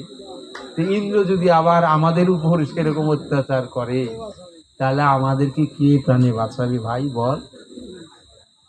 প্রত্যহ দৌরাত্ম হতো বৃন্দাবন স্থলে, প্রত্যেক দিন অত্যাচার হতো বৃন্দাবনে। ত্যাজিবে যদ্যপি ভাই কেন রে রক্ষিলে? তুই যদি আমাদেরকে ত্যাগই করবি, তাহলে আমাদেরকে এত এত বিপদ থেকে কেন রক্ষা করে প্রাণে বাঁচিয়ে রেখেছিস? খেলাইনু তব সনে শিশু কালো হতে, সম্প্রতি তোমারে সারি থাকিব কি মতে? একসাথে একসঙ্গে খেলাধুলা করলাম, এখন তোকে ছেড়ে আমাদের কি আর প্রাণে বাঁচতে থাকে? খেলাধুলা মন লাগবে না, তোকে ছেড়ে যেতে আমাদের কোনো মতেই প্রাণে চায় না। সেসব অসুর মল তোমাদের কাছে, যত বড় বড় অসুর আমাদের সেই গোচারণে গিয়েছিল, তোমাকে আক্রমণ করলো, সেগুলো তোমার হাতে মরল। তাহাদের বন্ধু বান্ধব আরো তো আছে, অসুর তার শেষ হয়নি। তুই যদি না যাবি, সেই অসুরদের যে আত্মীয় স্বজন বন্ধু বান্ধব আছে, তাদের হাত থেকে আমাদের কি রক্ষা করবে বল? তুমি মথুরাতে রবে, সবাইও শুনিবে, সেই সকল অসুর ব্রজেতে পুনঃ যাবে। যখনই শুনবে যে কৃষ্ণ আর বৃন্দাবনে নেই, মথুরায় আছে, এই সুযোগে তখন আমাদেরকে ধ্বংস করার জন্য কিন্তু তারা যাবে, সেই অসুররা। তাহলে আমাদেরকে তখন প্রাণে কি বাঁচাবে ভাই? পূর্ব ক্রোধে গোপগণে করিবে সংহার, বল কৃষ্ণ সে সময়ে কে রাখিবে আর? অতএব তথা কেন প্রাণ হারাইব, তোমার সাক্ষাতে ভাই জীবন ত্যাগিব। সেই অসুরদের হাতেই যদি আমার ব্রজধামে গিয়ে প্রাণ ত্যাগ করতে হয়, তাহলে সেখানে গিয়ে আমরা প্রাণ কেন ত্যাগ করব? অতএব ভাই তোর চরণ তলেই আমরা প্রাণ বিসর্জন দেব। জয় জয় ব্রজগোপাল প্রেমানন্দে, হরি হরি বল, হরি বল। ইহা বলি হা কৃষ্ণ বলিয়া তোলে হাত, করিতে ধরায় ধরিলেন জগন্নাথ। ধরিয়া কহেন ভাই শুনো আমি কই, বৃন্দাবন ছাড়ায় আমি এক তিল নই। তাই গৌর প্রেমানন্দে, হরি হরি বল, হরি বল। সে ভগবান, এই বিশ্ব ব্রহ্মাণ্ডের মালিক, আমাদের ভাগবতে আমরা এই যে আছি, যেখানে বাস করি আমরা, আমাদের এই জায়গার নাম কিন্তু ভাগবতে আছে শোণিতনগর। যে বান রাজা, আমাদের যে ভিটা আছে, বান রাজার বাড়ি নিদর্শন, ভগবান কৃষ্ণ স্বয়ং এখানে এসেছিল। আমাদের এই যে মা দুর্গা সপরিবারে বান রাজার বাড়িতে বাস করতে, কার্তিক গণেশ সরস্বতী লক্ষ্মী মা দুর্গা শিব পার্বতী, এরা কিন্তু এখানে শিবের এই বান রাজার বাড়িতে ছিল, বাস করত। বান রাজা পরম ভক্ত ছিল। বান রাজা এই মা দুর্গার আরাধনা করে পূজা করত। হ্যাঁ, তা আমাদের এই জায়গার নাম হলো শোণিতনগর। তো বিশ্ব ব্রহ্মাণ্ডের মালিক তিনি, তিনি এই বিশ্ব ব্রহ্মাণ্ডের সব জায়গাতেই বিরাজ করেন। তার ভক্ত যেখানে যখন মনোপ্রাণ দিয়ে ডাকবে, একবার হা কৃষ্ণ হা গোবিন্দ বলে সঙ্গে সঙ্গে সেখানে উপস্থিত হয়। জয় জয় রাধা প্রাণবল্লভ প্রেমানন্দে, হরি হরি বল হরি বল। এটাই ভক্তদের হৃদয়ে বিশ্বাস। তার প্রমাণ দেখিয়েছিল এই বান রাজার বংশধর প্রহ্লাদ। হিরণ্যকশিপু যখন বলল, তোর ভগবান কি সব জায়গায় থাকে? বলে, হ্যাঁ পিতা, আমার ভগবান সব জায়গায় থাকে। তার প্রমাণ দেখিয়ে দিল। এই স্তম্ভের মধ্যে তোর ভগবান আছে? বলে, হ্যাঁ পিতা, আমার ভগবান এইখানেই আছে। দেখিয়ে দিল। তাহলে এতে আমাদের মনে প্রাণে সেই বিশ্বাস নিয়ে চলতে হবে যে ভগবানকে আমরা যখন স্মরণ করব, ভগবান আমাদের সঙ্গে সঙ্গে কৃপা করবে। নিতাই গৌর সীতানাথ প্রেমানন্দে, হরি হরি বল হরি বল। বলো কৃষ্ণ সে সময়ে কে রাখিবে আর, অতএব তথা কেন প্রাণ হারাইব। আচ্ছা, তাই বলছে বৃন্দাবন ছাড়া আমি এক তিলও নই। আমি এক তিল মাত্র সময় বৃন্দাবন ছাড়া থাকি না ভাই। দেখিতে আমারে যবে ইচ্ছা হবে মনে, হৃদে পাবে দর্শন মুদিলে নয়নে। হরি বল হরি বল। যখন তোদের মনে হবে আমি দর্শন করি আমার ভাই কানাইকে, যখন নয়ন বন্ধ করে আমাকে দর্শন করার বলবি, সঙ্গে সঙ্গে হৃদয় মন্দিরে আমি তোদের উদিত হয়ে যাব। ভক্তদের হৃদয়ে তাই বলছে, তোমার সবার হৃদয়েতে গোবিন্দের বিশ্রাম। ভক্তদের হৃদয়েতে সেই জন্য গোবিন্দ বিশ্রাম করে, এ কথা বলেছে। জয় জয় সাধুগুরু বৈষ্ণব প্রেমানন্দে, হরি হরি বল হরি বল। তাহা শুনি শ্রীদাম কহে রে পুনর্বার, নয়ন মুদিলে দেখা পাইব তোমার। আর এক কথা বলি শুনো ওরে কানু, বলো পিতা নন্দের কে চড়াইবে ধেনু। কৃষ্ণ ছাড়া হয়ে আমি কেমন রহিব, নয়ন মুদিলে যদি তোমারে দেখিব। নন্দের গোধনার কে যাবে চড়াতে, দুঃখের সাগরে নন্দে ভাসাবি দুঃখেতে। তোমার শোকেতে মা যশোদা মরিবে, এই বৃদ্ধ বয়সে নন্দে অকুলে ডুবাবে। শ্রীরামের বাক্য শুনি কন বনমালী, শুনো ভাই শ্রীরাম তোমারে কিছু বলি। যতদিন আমি না যাইব বৃন্দাবনে, নন্দের গোধন চড়াইবে সর্বজনে। জয় জয় নিতাই গৌর সীতানাথ প্রেমানন্দে, হরি বল। মায়েরে কহিবে মোর শত নমস্কার, নয়ন মুদিলে দেখা পাবে নয়ামার। আমার মা যশোমতীকে বলবে, আমার নমস্কার জানাবে, যে কৃষ্ণ তোমার প্রতি শ্রদ্ধাঞ্জলি জানিয়েছে। কৃষ্ণ ভালো আছে। যখনই তুমি কৃষ্ণকে দেখতে চাও, ননি খাওয়াতে চাও, সঙ্গে সঙ্গে তুমি খাওয়াতে পারবে। আর সে কথা কৃষ্ণ তখনই তো, কৃষ্ণকে তো বিদায় দিতে চেয়েছিল না মা যশোমতী। মা যশোমতী প্রমাণ করিয়ে দিয়েছিল, বলেছিল মা তুমি যাও, ঘরে যাও, আমি বাইরে আছি, তুমি আমাকে বলবে যে নে বাবা খা, ননি খা, দেখবে আমি ঘরের ভিত্তি তোমার সেই ননি খেয়ে নেবে। প্রমাণ দেখিয়েছিল, তখনই মা মথুরায় আসার অনুমতি দিয়েছিল। যাই হোক, যাই ভাই পিতানন্দে লয়ে ব্রজপুরে, আমি বৃন্দাবনে যাব কিছুদিন পরে। শুনিয়া শ্রীরাম পুনঃ করেন রোদন, মায়া তবে প্রকাশিল দেবনারায়ণ। তবুও শ্রীরাম যখনই কৃষ্ণ যাবে না শুনে, তখনই প্রাণটা তার হা হা করে কেঁদে উঠল। ভাই সত্যি যাবি না? তোকে ছাড়াই আমাদের যেতে হবে, এই কথা প্রাণে মানতে পারছি না। তখন দেখলো যে এই শ্রীরামকেও তো সাধারণভাবে বোঝানো যাচ্ছে না, তখন মায়ার আবরণ দিয়ে দিল। হ্যাঁ, মায়া দিয়ে শ্রীরামকেও ভুলিয়ে দিল। তাহলে আর কৃষ্ণের প্রতি আর মায়া অতটা থাকবে না। মায়া তবে প্রকাশিল দেব নারায়ণ, যে মায়া নন্দেরে দিয়া হয়েছেন বাম, সে মায়াতে কোনো মতে না ভুলে শ্রীধাম। যে মায়া দিয়ে নন্দ মহারাজকে ভুলানো গেল, কিন্তু সেই মায়া প্রয়োগ করে শ্রীরামকে ভুলাতে পারছে না। শ্রীরামের মমতা আরো কঠিন।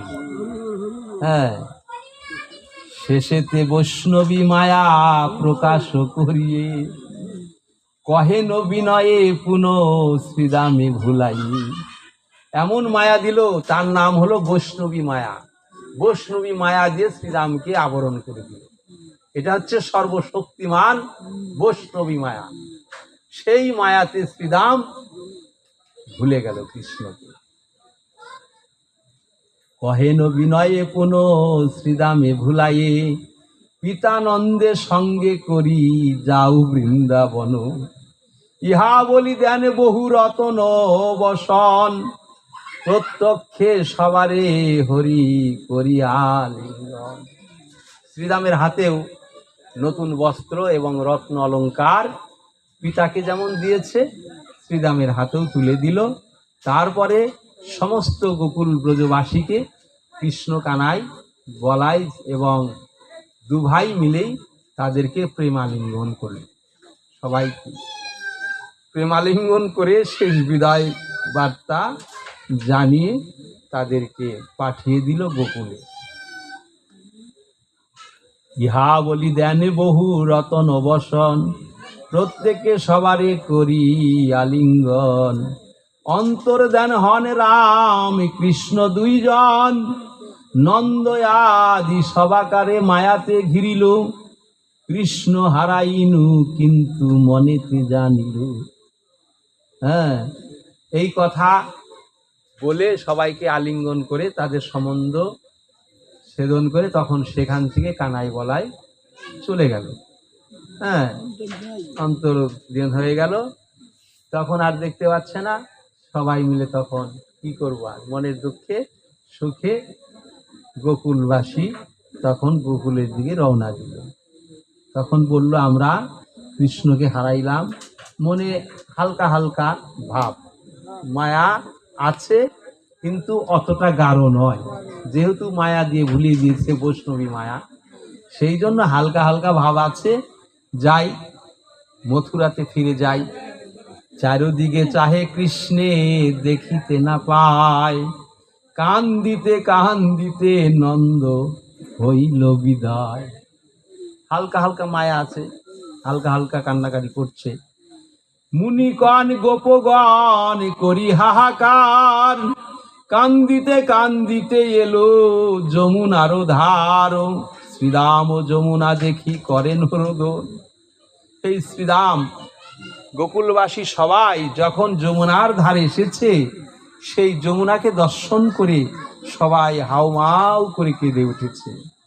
এই যমুনার তীরে আমরা সবাই খেলাধুলা করতাম, কত কি আনন্দ করতাম। হে যমুনা, তুমি তো সাক্ষী ছিলে।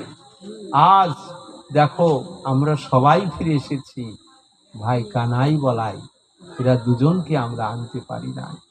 সেই জন্য যমুনার কাছে এসে তারা কেঁদে বুক ভাসিয়ে দিচ্ছে, যমুনাকে বলছে, প্রকাশ করছে, কৃষ্ণ বলি ভূমে পড়ি হন অচেতন, বসুদাম আদি তারে চেতন করিল।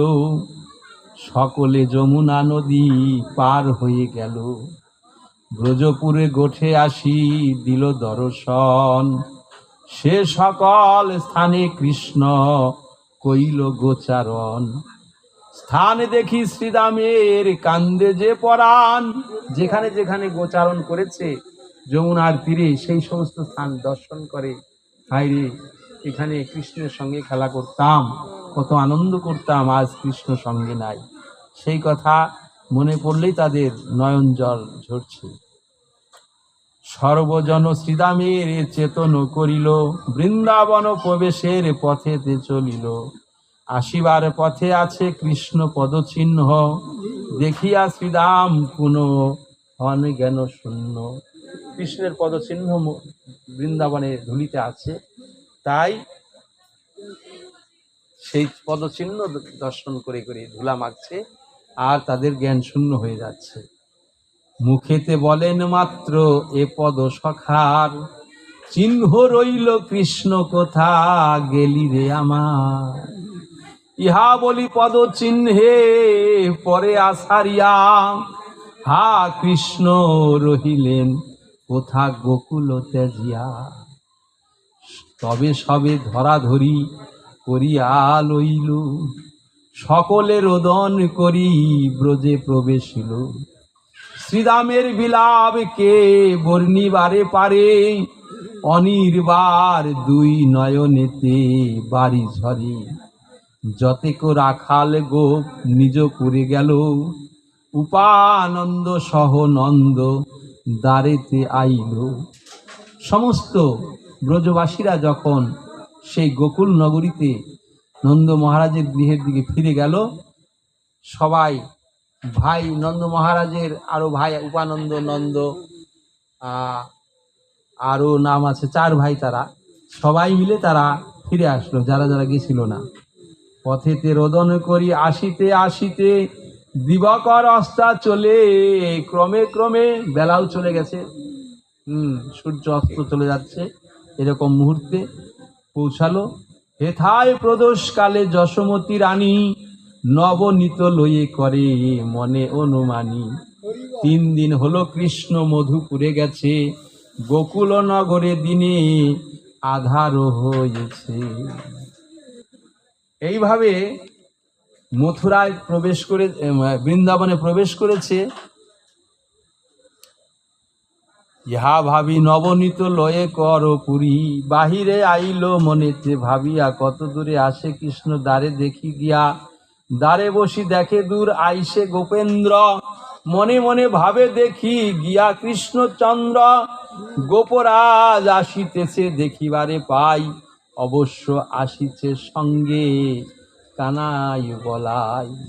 হ্যাঁ, সবাই যখন ফিরে আসছে তাহলে নিশ্চয়ই ওর মধ্যে কানাই বলাইও আছে।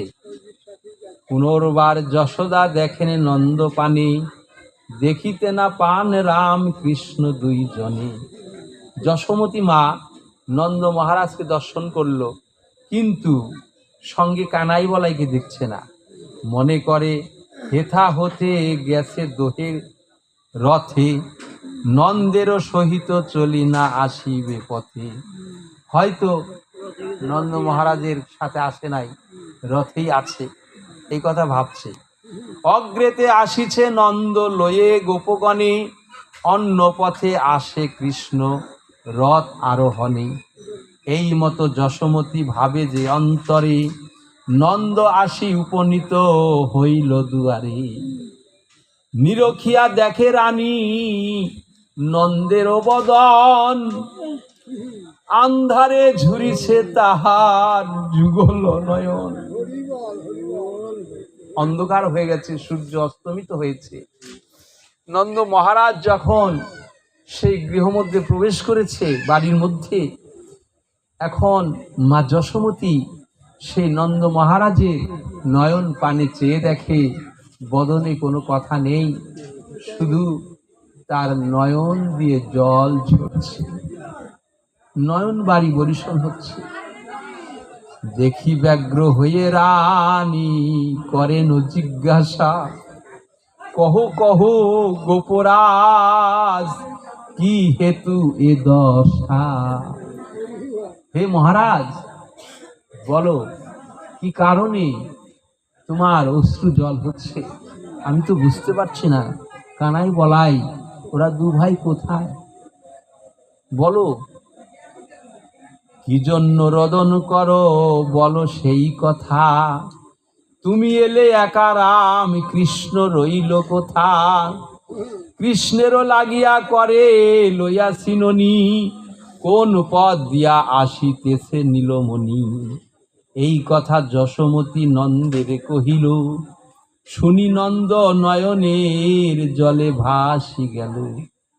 মনে ভাবে কেমনে কহিব যশোদারে, রহিলেন রামকৃষ্ণ মথুরা নগরী।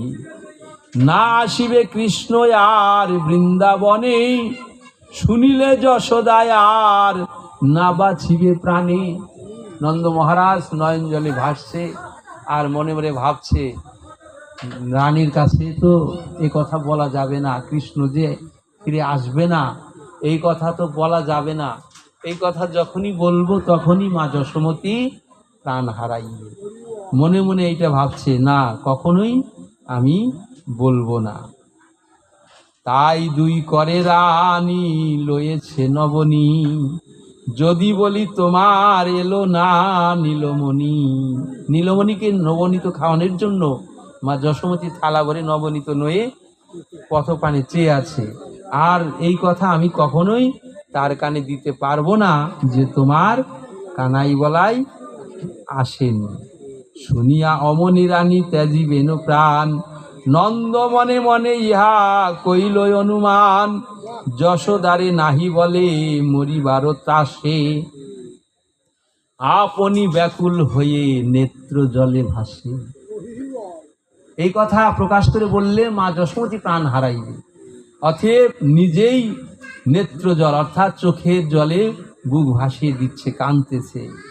নন্দের রোদন দেখি কহে যশোমতী, কেন কান্দ গোপরাজ কহ শীঘ্র গতি। নিমন্ত্রণ করি কংস রাজা লয়ে গেল, সেখানে কি তোমাদের অপমান হইল। আচ্ছা, নয়ন জল দেখছি তোমার মহারাজ, তাহলে তোমাদের কি সেই মথুরাতে অপমান করেছে?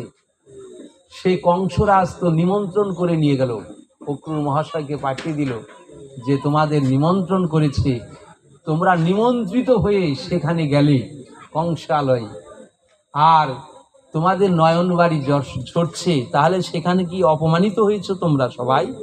বলো, কোথায় আছে হে রাম কৃষ্ণ গুণমণি, তাহাদের লাগি দেখো আনিয়াছেন উনি। দেখো দেখো কোথায় আছে আমার সেই নয়নমণি, তার জন্য আমি নবনীত করে লই বসে আছি। তোমরা বলো শীঘ্র করি, কখন তার বদনে তুলে দিতে পারি। ইহা বলি যশোমতী কান্দিতে লাগিল, কৃষ্ণ কই কৃষ্ণ কই কোন জিজ্ঞাসিল। কহ গোপরাজ মোর কৃষ্ণ কোন পথে, গোপালে না দেখি প্রাণ না পারি ধরিতে। আমি নয়নমণিকে না দেখলে আমার প্রাণ শীতল হচ্ছে না। বলো বলো। ইহা বলি হন যেন পাগলিনী প্রায়, কোথা কৃষ্ণ কোথা কৃষ্ণ বলিয়া বেড়ায়। মা যশোমতী শশব্যস্ত, পাগল হয়ে গেল, পাগলিনী প্রায়। কোথায় কৃষ্ণ কানাই বলায়, তোমরা বলছো না কেউ? ব্যাপারটা কি? তোমাদের মাঝখানে দেখছি না, এইভাবে পাগলের মতো করছে। আপনার মনে নন্দ করে বিবেচনা, এলো না যদ্যপি কৃষ্ণ যশোদারে বলি, এখনই তেজিবে প্রাণ হয়ে শোকাকুলি। আমি আর বলবো না, এখনই তো শোকে মরে যাবে। না বলিলে দেখিতে না পেয়ে নীলমণি, নাহি বাঁচিবেন প্রাণে যশোমতী রানী। বলিলে মরিবে না বলিলেও মরিবে, বললেও মরিবে না বললেও মরবে। যশোমতী এমন অবস্থা হয়ে গেছে, কোন মতে প্রাণে না বাঁচিবে। তবে আর আমি নাহি বলি কিবা বুঝে, বলিব রানীরে কৃষ্ণ না আইল ব্রজে। এইভাবে মায়ের বেদনা বুঝে তখন নন্দ মহারাজ মনে মনে সিদ্ধান্ত নিচ্ছে, না বললেও সুখ নাই, আর বললেও তো সুখ নাই, তবে বলতেই হবে, উপায় নাই। হ্যাঁ, বলিব বলিব করে বলিতে না পারে, তত যশোমতী রানী অধিক ফুকারে। 3 দিন গত হলো ননি খাও নাই, মায়ে ত্যাজি কোথায় আছো দেখো দেখি কানাই। তবে নন্দ কান্দিয়া বলে যে যশোদারে, কৃষ্ণ আর নাই আসিবে গোকুল নগরী। আসিবে না তব কাছে খাইতে নবনীত, মথুরায় রহিল তোমার নীলমণি। এই কথা গোপরাজ রানীরে বলিয়া, আপনি পড়িল ভূমে জ্ঞান হারাইয়া। সঙ্গে সঙ্গে নন্দ মহারাজ সেই কথা যখন বলল যে তোমার পুত্র সেই নীলমণি কানাই বলাই এরা আর ব্রজে ফিরে আসবে না, সঙ্গে সঙ্গে এই কথা বলা মাত্রই নন্দ মহারাজ ধরাশায়ী হয়ে পড়ে গেল মাটি। হ্যাঁ, গোকুলেতে যদি নাই আসিবে নীলমণি, তবে কার বদনে তুলিয়া দিব ননি। আর কি নবনী কৃষ্ণ মুখেতে দিব না, চাঁদ মুখে আর কি মা বলে ডাকিবে না। আমাকে কি আর মা বলে ডাকবে না সেই কানাই বলাই? এই আমি নবনীত লয়েছি করেতে, খাও বলি আর কার দিব বদনেতে। পাগলিনী প্রায় রানী ঊর্ধ্ব কর করি, জ্ঞান হারাইয়া পরে ভূমির উপরি। এইভাবে খা খা কানাই, এই তো নবনীত এনেছি খা কানাই, এইভাবে বলতে বলতে পাগলিনী হয়ে সঙ্গে সঙ্গে ধরাশায়ী হয়ে মাটিতে পড়ে গেল। জ্ঞান হারাইয়া পরে ভূমির উপরি, যশোমতী নন্দ দোহে হলো অচেতন, উপানন্দ আদি সবে করে নরোদন। তার কাকা জ্যাঠামশাই এরা সবাই কাঁদতে লাগলো, আত্মীয় স্বজন আরো ব্রজবাসী। উঠি নন্দ কৃষ্ণ বলি ডাকে উচ্চেশ্বরে, অভিনন্দে উপানন্দে কহে শীঘ্র গতি। দেখো দেখি প্রাণে বেঁচে আছে যশোমতী। নন্দ মহারাজ কাঁদতে কাঁদতে আবার আবার যশোমতীর কথাও চিন্তা করছে। তখন উঠে উপানন্দে তার ভাই অভিনন্দে দুই ভাইকে বলল, দেখো তো যশোমতী কি প্রাণে বেঁচে আছে না মারা গেল। এই কথা তার ভাইদেরকে দেখতে বলল। যশোদা রানীর হয় শ্রীকৃষ্ণ পরাণ, একদিন না দেখিলে হারাইত প্রাণ। রহিল শ্রীকৃষ্ণ গিয়া যমুনার পারে, কৃষ্ণ শোকে নাহি প্রাণ যশোদা শরীরে। সকলে রানীর কাছে আইল তরিত, দেখিল নয়ন যেন পলক রহিত। সচেতনা করিল বদনে জল দিয়া, হ্যাঁ এসে দেখে অজ্ঞান হয়ে গেছে, দাঁত লেগে গেছে। তখন চোখে মুখে জল দিল। জয় জয় রাধে রাধে শ্যাম রাধে। কোথারে এলে মোর ইন্দ্র নীলমণি, নয়নের তারা লয়ে গেল সঙ্গে করি। কোথায় রাখিয়া তাহা সবে এলে ফিরি, কে নিল হারিয়া হর গৌরী সেবা ধনে। কাহার লাগিয়া আর ধরিব জীবনে, ক্ষীরসর মাখন বদনে দিব কার। কৃষ্ণ বিনা বৃন্দাবন হলো অন্ধকার। কৃষ্ণ ছিল নয়নের মণি, সে আলোকিত করত বৃন্দাবন। আজ কৃষ্ণ হারাইয়া বৃন্দাবন সত্যিকারের বন বা অন্ধকারে পরিণত হলো। গোপরাজ প্রাণ আর রাখি কি লাগিয়া, কৃষ্ণ বিনায় আমি হে ধরিতে নারী হিয়া। কৃষ্ণ ছাড়া আমি আর বাঁচতে পারছি না। মা যশোমতী সেই নন্দ মহারাজের কাছে বলছে, থাকিত গোপাল মম নিকটে যখন, এই তো হয়ে গেছে আর অল্প একটু আছে।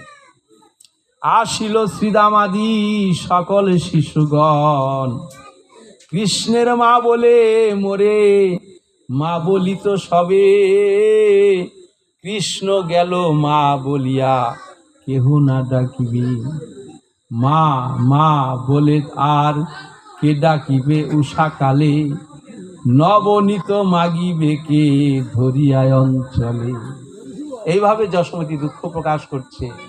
সবসময় মা মা বলে ডাকতো গোপাল আমার, মা আমায় খেতে দাও, মা আমায় কোলে নাও। হ্যাঁ, কিন্তু আর আমাকে কে মা মা বলে ডাকবে? কৃষ্ণ মা মা বলে ডাকতো, তাই তার সখাগণ আমাকে মা মা বলে ডাকতো। আর কৃষ্ণ বিহনে আজ কে আর মা বলে ডাকবে? হে কৃষ্ণ আমার কৃষ্ণ গেল কোথাকারে, হে বিধি মানিক দিয়াছিলে কৃপা করি, কৃপণতা করি কেন পুনে নিল হরি। তাই শিব পার্বতীকে মা যশোমতী আবার নিবেদন করছে, তোমার চরণে বিল্লপত্র নিবেদন করে, তোমার কাছে মিনতি করে এই কানাইকে কোলে পেয়েছিলাম। আজ আর কে কানাইকে আমার কোলে ফিরিয়ে দিতে পারলো না, তাহলে তুমি কি আবার সেই নিজগুণে কৃপা করে কানাইকে আমার কাছ থেকে সরিয়ে নিলে? এই শিব পার্বতীর কাছে মা যশোমতী এইটা বলছে, প্রার্থনা জানাচ্ছে। আমি কি তোমার সনে করেছি বিরোধ, কৃষ্ণের হরিয়া নিলে দিতে তার শোধ। হে শিব পার্বতী, ভোলানাথ মহাদেব, আমি তোমার কাছে অপরাধী, আমি তোমার কাছে অপরাধ করেছি, তাই সেই প্রতিশোধ হিসাবে কি আমার নীলমণিকে আমার কোল থেকে সরিয়ে নিলে? ইহা বলি মূর্ছা হয়ে পরে ধরা তলে, সানন্দ নন্দন দুই জন ধরি তুলে, মুখে জল দিয়া সবে করিল চেতনা, সংবাদ পাইয়া এলো যত ব্রজাঙ্গনা। রাধারানী সহ ললিতা, বিশাখা, তুঙ্গবিদ্যা, যে অষ্টসখী এবং যত ব্রজগোপী আছে, সবাই তারা এসেছে মা যশোদার সেই বীরঙ্গনা শুনে, এবং তারাও আত্মহারা হয়ে যাচ্ছে। হায়রে কানাই, আজকে অদর্শন পাচ্ছি, তোমাকে দর্শন পাচ্ছি না। মা যশোদাও যেমন বীরঙ্গনা করছে, আমরাও সেই রকম হলাম। কান্দিতে কান্দিতে এলো নন্দের আলয়ে, দেখে যশোমতী কান্দে ধুলায় পড়িয়ে, উপানন্দ নন্দ আর নন্দন সানন্দ, অভিনন্দ আদি কান্দে সবে নিরানন্দ। যশোদার প্রতি তবে কহে ব্রজাঙ্গনা, তখনই বিদায় দিতে করেছিনু মানা। হে যশোদা, তুই তো বুঝলি না, তখনই তো বলেছিলাম তোর কানাইকে বিদায় দিস না। ব্রজগোপীরা মা যশোমতীকে এখন এই কথা বলছে। না শুনিয়া কৃষ্ণে পাঠালে মধুপুরে, দেখো দেখি যেন 3 দিন হইতে কৃষ্ণ গেছে, সুখ বৃন্দাবন যেন বন হইয়াছে, সখা সনে কৃষ্ণ যেত চরাইতে ধেনু, দূর হতে কাছেতে আসিত শুনিবেনু। 3 দিন হলো কৃষ্ণ মধুপুরে গেছে, সেই সব ধেনুগণ অমনি রয়েছে। যে সমস্ত ধেনু নিয়ে গোচারণ করতে যেত কানাই বলাই দ্বাদশ রাখাল, সেই কানাই যখন মধুপুরে গেছে, সেই ধেনু বৎসরা ওইভাবে গোয়াল ঘরে কিন্তু আছে। তৃণ দুর্বা কিছু নাহি করে যে আহার, অনির্বার দুনয়নে বহে জলধার। জয় জয় ব্রজগোপাল প্রেমানন্দে, হরি হরি বল হরি বল। কৃষ্ণ যবে মধুপুরে করিল গমন, সেই কালে সারি সুখ মুদেছে নয়ন। কৃষ্ণকে ভালোবাসত সুখ পাখি আর সারি সুখ, এরা দুইজন। যখন থেকে কানাই বলায় কে অক্রুর নিয়ে এসেছে মথুরায়, সেই থেকে তারা নয়ন বন্ধ করে গাছের ডালে বসে আছে। কৃষ্ণ বিহনে আমরা নয়নই খুলব না, এমনভাবে সুখ সারি নয়ন বন্ধ করে আছে।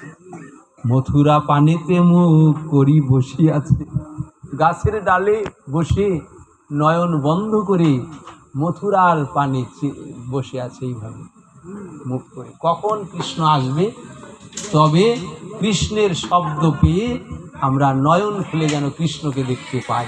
জয় জয় ব্রজগোপাল প্রেমানন্দে, হরি হরি বল, হরি বল। কোকিল মথুরা পানিতে মুখ করি বসে আছে, কোকিল ময়ূর সব নীরব হয়েছে। বৃন্দাবনবাসী রে দুঃখ না ভাবিলে, ব্রাজ নিমন্ত্রণ শুনি গোপালে পাঠালে। গেল অক্রূরের সনে আর নাহি এলো, ব্রজবাসী সবাকার যন্ত্রণা বাড়িল। এই মতো সকলে বলে যে যশোদারে, শুনি যশোমতি রানী অধিক ফুকারে। কান্দিয়া কান্দিয়া বলে শোনো ব্রজঙ্গনা, কেন মোরে অকারণ দাও গো গঞ্জনা। কে জানে সে যে কৃষ্ণ গেলে ফিরে না আসিবে, জানিলে বিদায় কেন দিব গো মাধবী। আমি কি জানতাম, আমি তো বিদায় দিতে চাইনি, তবুও জোর করে কৃষ্ণ বিদায় নিল। কিন্তু কে জানে যে সে আর ফিরে আসবে না। মায়া দিয়া আমারে যে কৃষ্ণ যাবে ছাড়ি, কেমনে বুঝিব আমি হই গোপনারী। ইহা বলি কান্দে রানী কাতরা হইয়া, ব্রজঙ্গনা গেলে সবে কান্দিয়া কান্দিয়া। তাই আমাদেরও সমস্ত ভক্তদের মনে প্রাণে এই দৃঢ় বিশ্বাস যে ডাকলে ভগবান কৃষ্ণ নিতাই গৌর কৃপা করে আমাদেরকে দর্শন দিলে, কৃপা করবে। দর্শন দিক না দিক, কিন্তু তার কৃপা আমাদের প্রতি থাকবে। এই দৃঢ় বিশ্বাস নিয়েই আমরা নিতাই গৌরকে স্মরণ করে ভজন সাধন করতে থাকি। তাই তো যেন অন্তিমকালে আমরা সেই নিতাই গৌর কৃপা নিয়ে কৃষ্ণ দর্শন পেয়ে, শ্রীকৃষ্ণ চৈতন্য মহাপ্রভুর দর্শন পেয়ে ভক্ত হরিদাসের মতো যেন অন্তিমকালে তাদের দর্শন নিয়ে তার ধামে ফিরে যেতে পারে। জয় জয় নিতাই গৌর সীতানাথ প্রেমানন্দে, হরি হরি বল, হরি বল। ইহা বলে কান্দে রানী কাতরা হইয়া, ব্রজাঙ্গনা গেল সবে কান্দিয়া কান্দিয়া। নন্দ যশোমতি সদা শোকেতে বিহ্বল, পশু পক্ষী আদি করি বিষাদে কাতর। ব্রজের সমস্ত পশু পক্ষী সবাই এক একজন ঋষি পণ্ডিত ব্রজধামে যা কিছু বিদ্যমান, পাথর কাকর বৃক্ষ সবাই এক একজন ঋষি।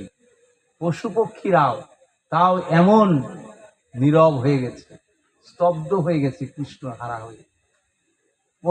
পঞ্চকোশ পরিক্রমা করতে দেখলাম ব্রজের যত বৃক্ষলতা, তারা কৃষ্ণের চরণ ধুলা পাওয়ার জন্য সমস্ত বৃক্ষের পাতাগুলো নিচের দিকে আছে। এটা ধ্রুব সত্য আমরা দর্শন করে এসেছি।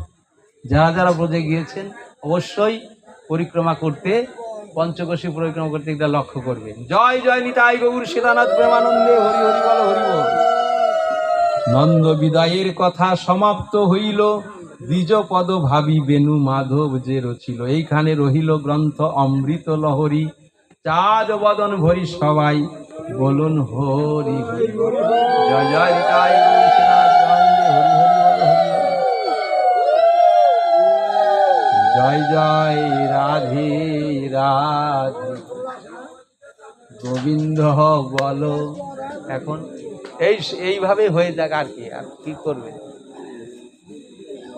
জয় জয় শ্যাম সুন্দর মদন মোহন বৃন্দাবন চন্দ্র, জয় জয় রাধাকান্ত রাধা বিনোদ শ্রী রাধে গোবিন্দ জয় জয় রাধা রমণী রাজবিহারী শ্রী গোকুলানন্দ জয় জয় রাসেশ্বরী বিনোদিনী ভানুকুল চন্দ্র জয় জয় ললিতা বিশাখায় আদি যত সখী বৃন্দ জয় জয় শ্রীরূপ মঞ্জরী রতি মঞ্জরী অনঙ্গ জয় পূর্ণমাসী কুন্দলতা জয় বীরাবৃন্দ সবে মিলে করো দয়া আমি অতি মন্দ যেন আকুল প্রাণে ডাকতে পারি হারাধে গোবিন্দ যেন আকুল প্রাণে গাইতে পারি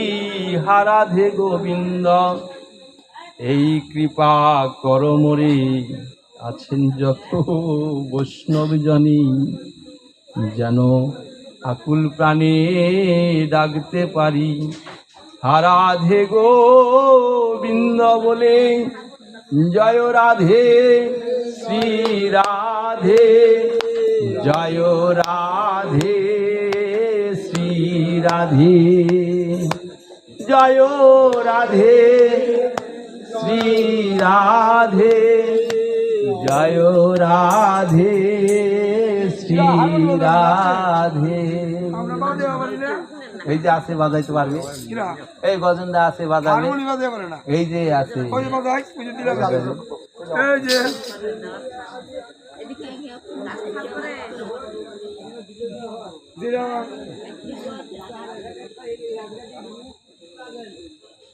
জয় বৃন্দাবনবাসী কি নবদ্বীপ ধাম কি চারি ধাম কি চারি সম্প্রদায় কি অষ্টসখী কি ললিতা বিশাখাগণ কি সরগোস্বামীগণ কি জয় জয় শ্রীনিতাই গৌর সীতানাথ প্রেমানন্দে হরি হরি বল হরি বল জয় রাধে রাধে ধরেন কীর্তন এই যে